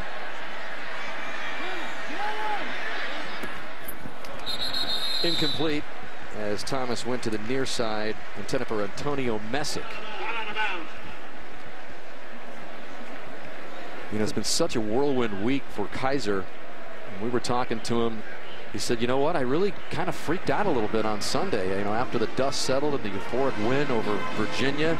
He said, God, this is a dream of mine. I'm now the starting quarterback for Notre Dame. So he kind of panicked a little bit, and then he just said, you know what, I got to get it together here. What do I do first? Well, he immersed himself in his studies, immersed himself in the playbook, and kind of, stayed out of the social media scene, although he did get some more unknown calls on his cell phone, right? Everybody wants to get to know the Notre Dame quarterback, right? He ignored all the numbers that didn't come up, that were just numbers and not ID. But that's what keeps you sane in a high-pressure situation. Your routine, your preparation. Focus on your studies, focus on your game plan for football. Practice hard. The time to sit back and look at the big picture and enjoy is tonight after the game. You have 24 hours to kind of enjoy that win, and then you get serious again and lock in for next week. That routine keeps you from getting nervous. On 3rd and 6, a timeout called by Notre Dame. With 55 seconds to go, Notre Dame in command. 8th-ranked Notre Dame getting ready to move to 3-0. Kind of a difficult season to figure out, Doug. They blow out Texas at home. Then they have a scare in Charlottesville last week. And then they dominate the Georgia Tech team, which has dominated opponents dating back to the stretch of last season. This is Skov going in for the touchdown for Georgia Tech, his second of the game. Skov has just turned 3 into the flat after the fake. He's your fullback, running to the flat, runs right by into the flat all by himself. He's turning it into a touchdown, Patrick Skov. You want to get in the end zone? Give it to a number 7 on the field, all right? Either number 7, they're going to get in the end zone. That's his second of the game. That's his 6th of the year for a guy, again, who scored 4 touchdowns his entire 4-year Stanford career. As the Yellow Jackets going for 2 here. If Van Gorder was acting the way he did after a 4th down stop. The pitch to Lynch, and they tack on another 2. So 48 seconds left. Georgia Tech down by 15 now.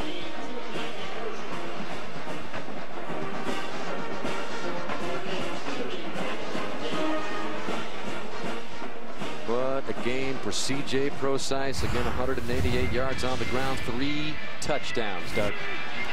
Just amazing. Most of the day was grinding yards, getting north and south, fighting through tackles, running through arm tackles, physical offensive line on the goal line, punching it in. He had to work hard. And then all of a sudden, late in the game, there's a crease. Look out, turn it loose. The offensive line of Notre Dame is big, strong, as big and strong as they've ever been. And they should be able to control a lot of the games this year with the running attack. Again, made his first career start as a running back just last week after Tarian Folston got hurt in the opener against Texas. He gets 155 yards in that game. Today, 198 yards, all career highs in attempts, touchdowns, and yards. So C.J. Prosise has been the man for Notre Dame this season on offense, with a little help from Will Fuller. So a little onside action here for Georgia Tech, you would assume. Butker trying to get the ball back here with 48 seconds left, and did they get it? It looks like they did. Georgia Tech is going to have the football, recovered by A.J. Gray.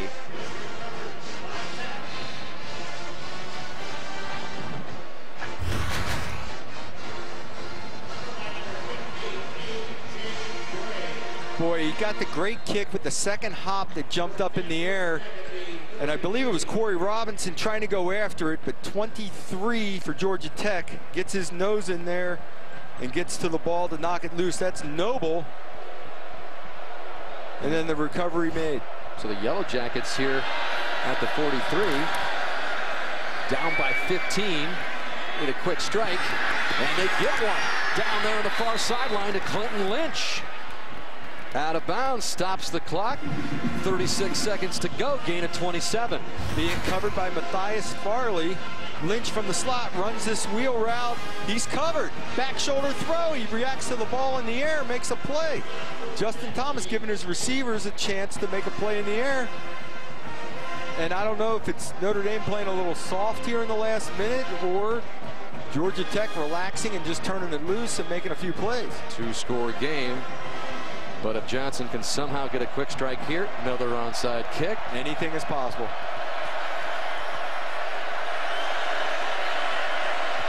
Play clock down to 1.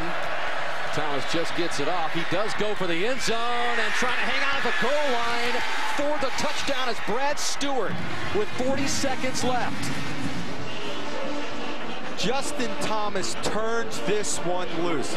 The outside receiver running a post. He ends up flattening it out across the face and goes down to make the catch. Oh, that ball hit the ground. Replay's going to get involved in this one. Great job getting the hand in there, staying after the ball to strip. Signaled on the field. Rolling on the field was a catch. Touchdown. Touchdown. That play is under review. So another review. Yeah, there's no doubt in my mind on this one that it's an incomplete pass, that the ball did touch the ground.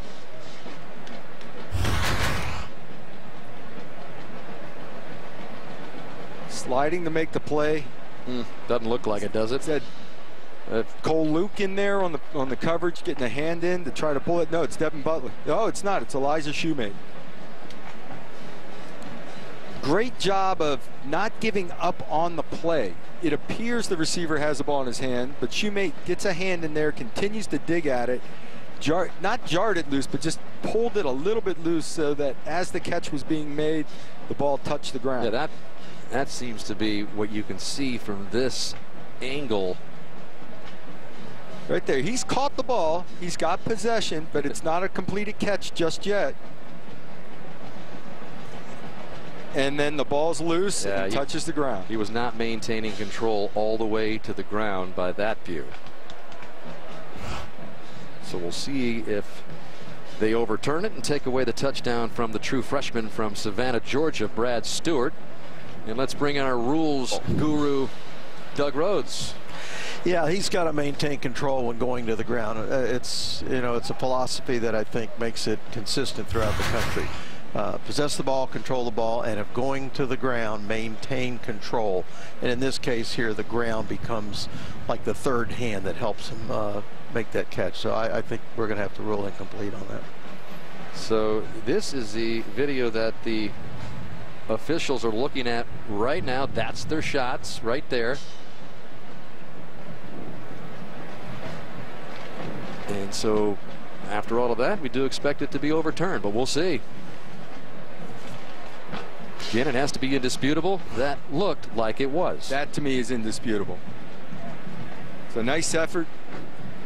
Great throw. Another excellent throw by Thomas, drilling it low and hard and giving his receiver an opportunity.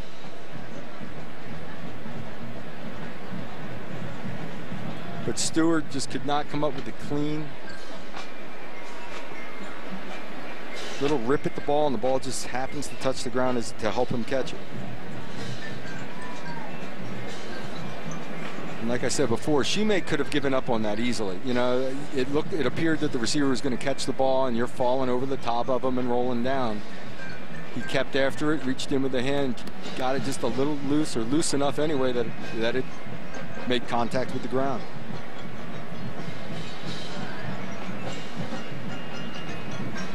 Well, you got to hand it to Georgia Tech. They never gave up on this game.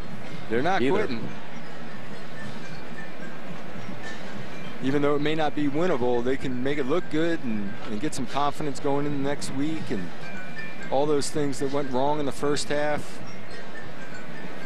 At least the kids in meetings can get yelled at for 3 quarters and smile a little bit in the fourth. Well, these are what the officials have to deal with in real time. This is how quickly it happens out there live. As they try to decipher it again, they called it a touchdown. And Stewart's back was to the official.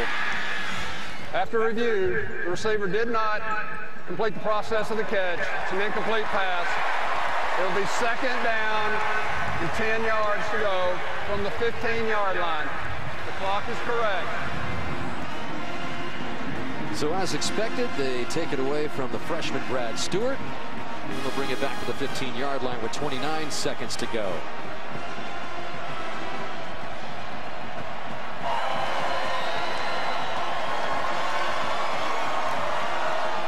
See if Justin Thomas doesn't just hold on to the ball, scramble around, and wait for somebody to get open.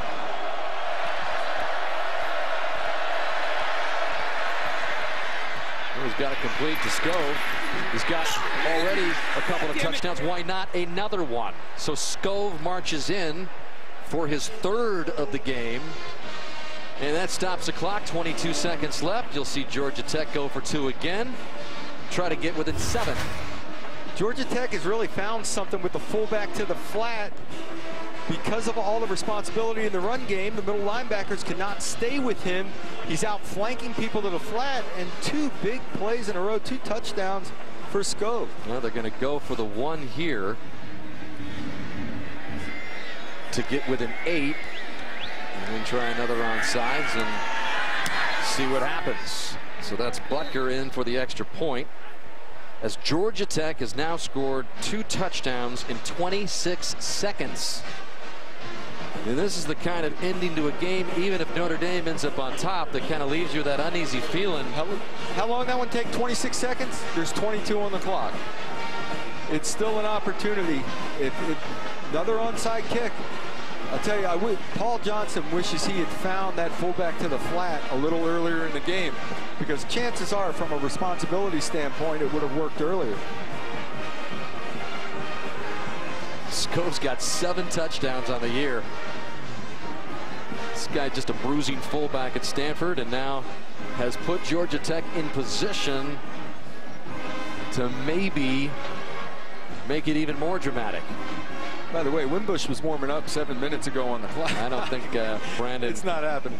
Will be coming in. Again, Georgia Tech 1 timeout left.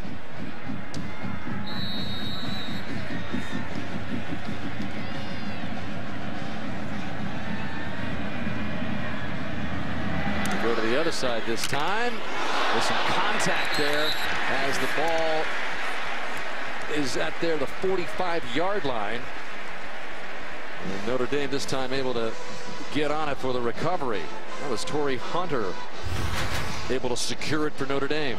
He secures it because the front line guys go up and make blocks, preventing Georgia Tech players from bothering Hunter while he's trying to recover this. Great job of blocking up front. That's Joe Schmidt getting his nose in there, protecting his buddy. So now Tech defenseless with just the 1 timeout, 21 seconds left, and Notre Dame about ready to move it to 3-0, but not before a little drama provided by the Yellow Jackets. Patrick Scove and Paul Johnson, who kept sending in players with more plays.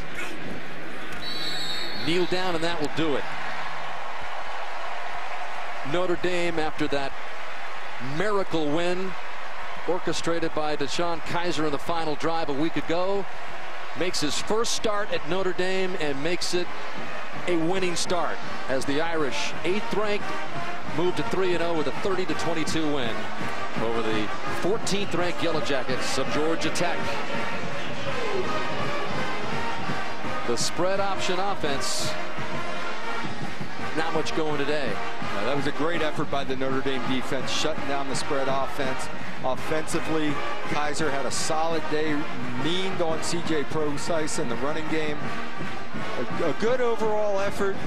Not happy, I'm sure, Brian Kelly, with the way this game ended in the last 5 minutes. Let's go down to Catherine. All right, Dan, thank you. Coach Deshaun Kaiser gets his first career start at Notre Dame Stadium. How did he handle it? I thought he did pretty well. I mean, obviously, you know, we got enough points on the board today. Just, you know, overcoming a lot to come out here and beat a very good Georgia Tech team. Proud of our guys, proud of our defense. Yeah, we probably let our guard down a little bit the last couple of minutes, but great victory for Notre Dame. Yeah, the defense held this team to 7 points until the final minute. 2 touchdowns in 26 seconds. What do you tell the team going into the locker room after that? Just a great team victory. They played extremely well. We just got to finish it off. But again, I'll take it the way they played today. They played hard. They played with a confidence that they need to play with each and every week. Coach, thanks so much. Thank you. So the alma mater, as the players gather in the corner of the end zone. By the way, that 91-yard touchdown run by Procise, the longest run in Notre Dame Stadium history. Mike Sanford, the offensive coordinator, his arm around Deshaun Kaiser.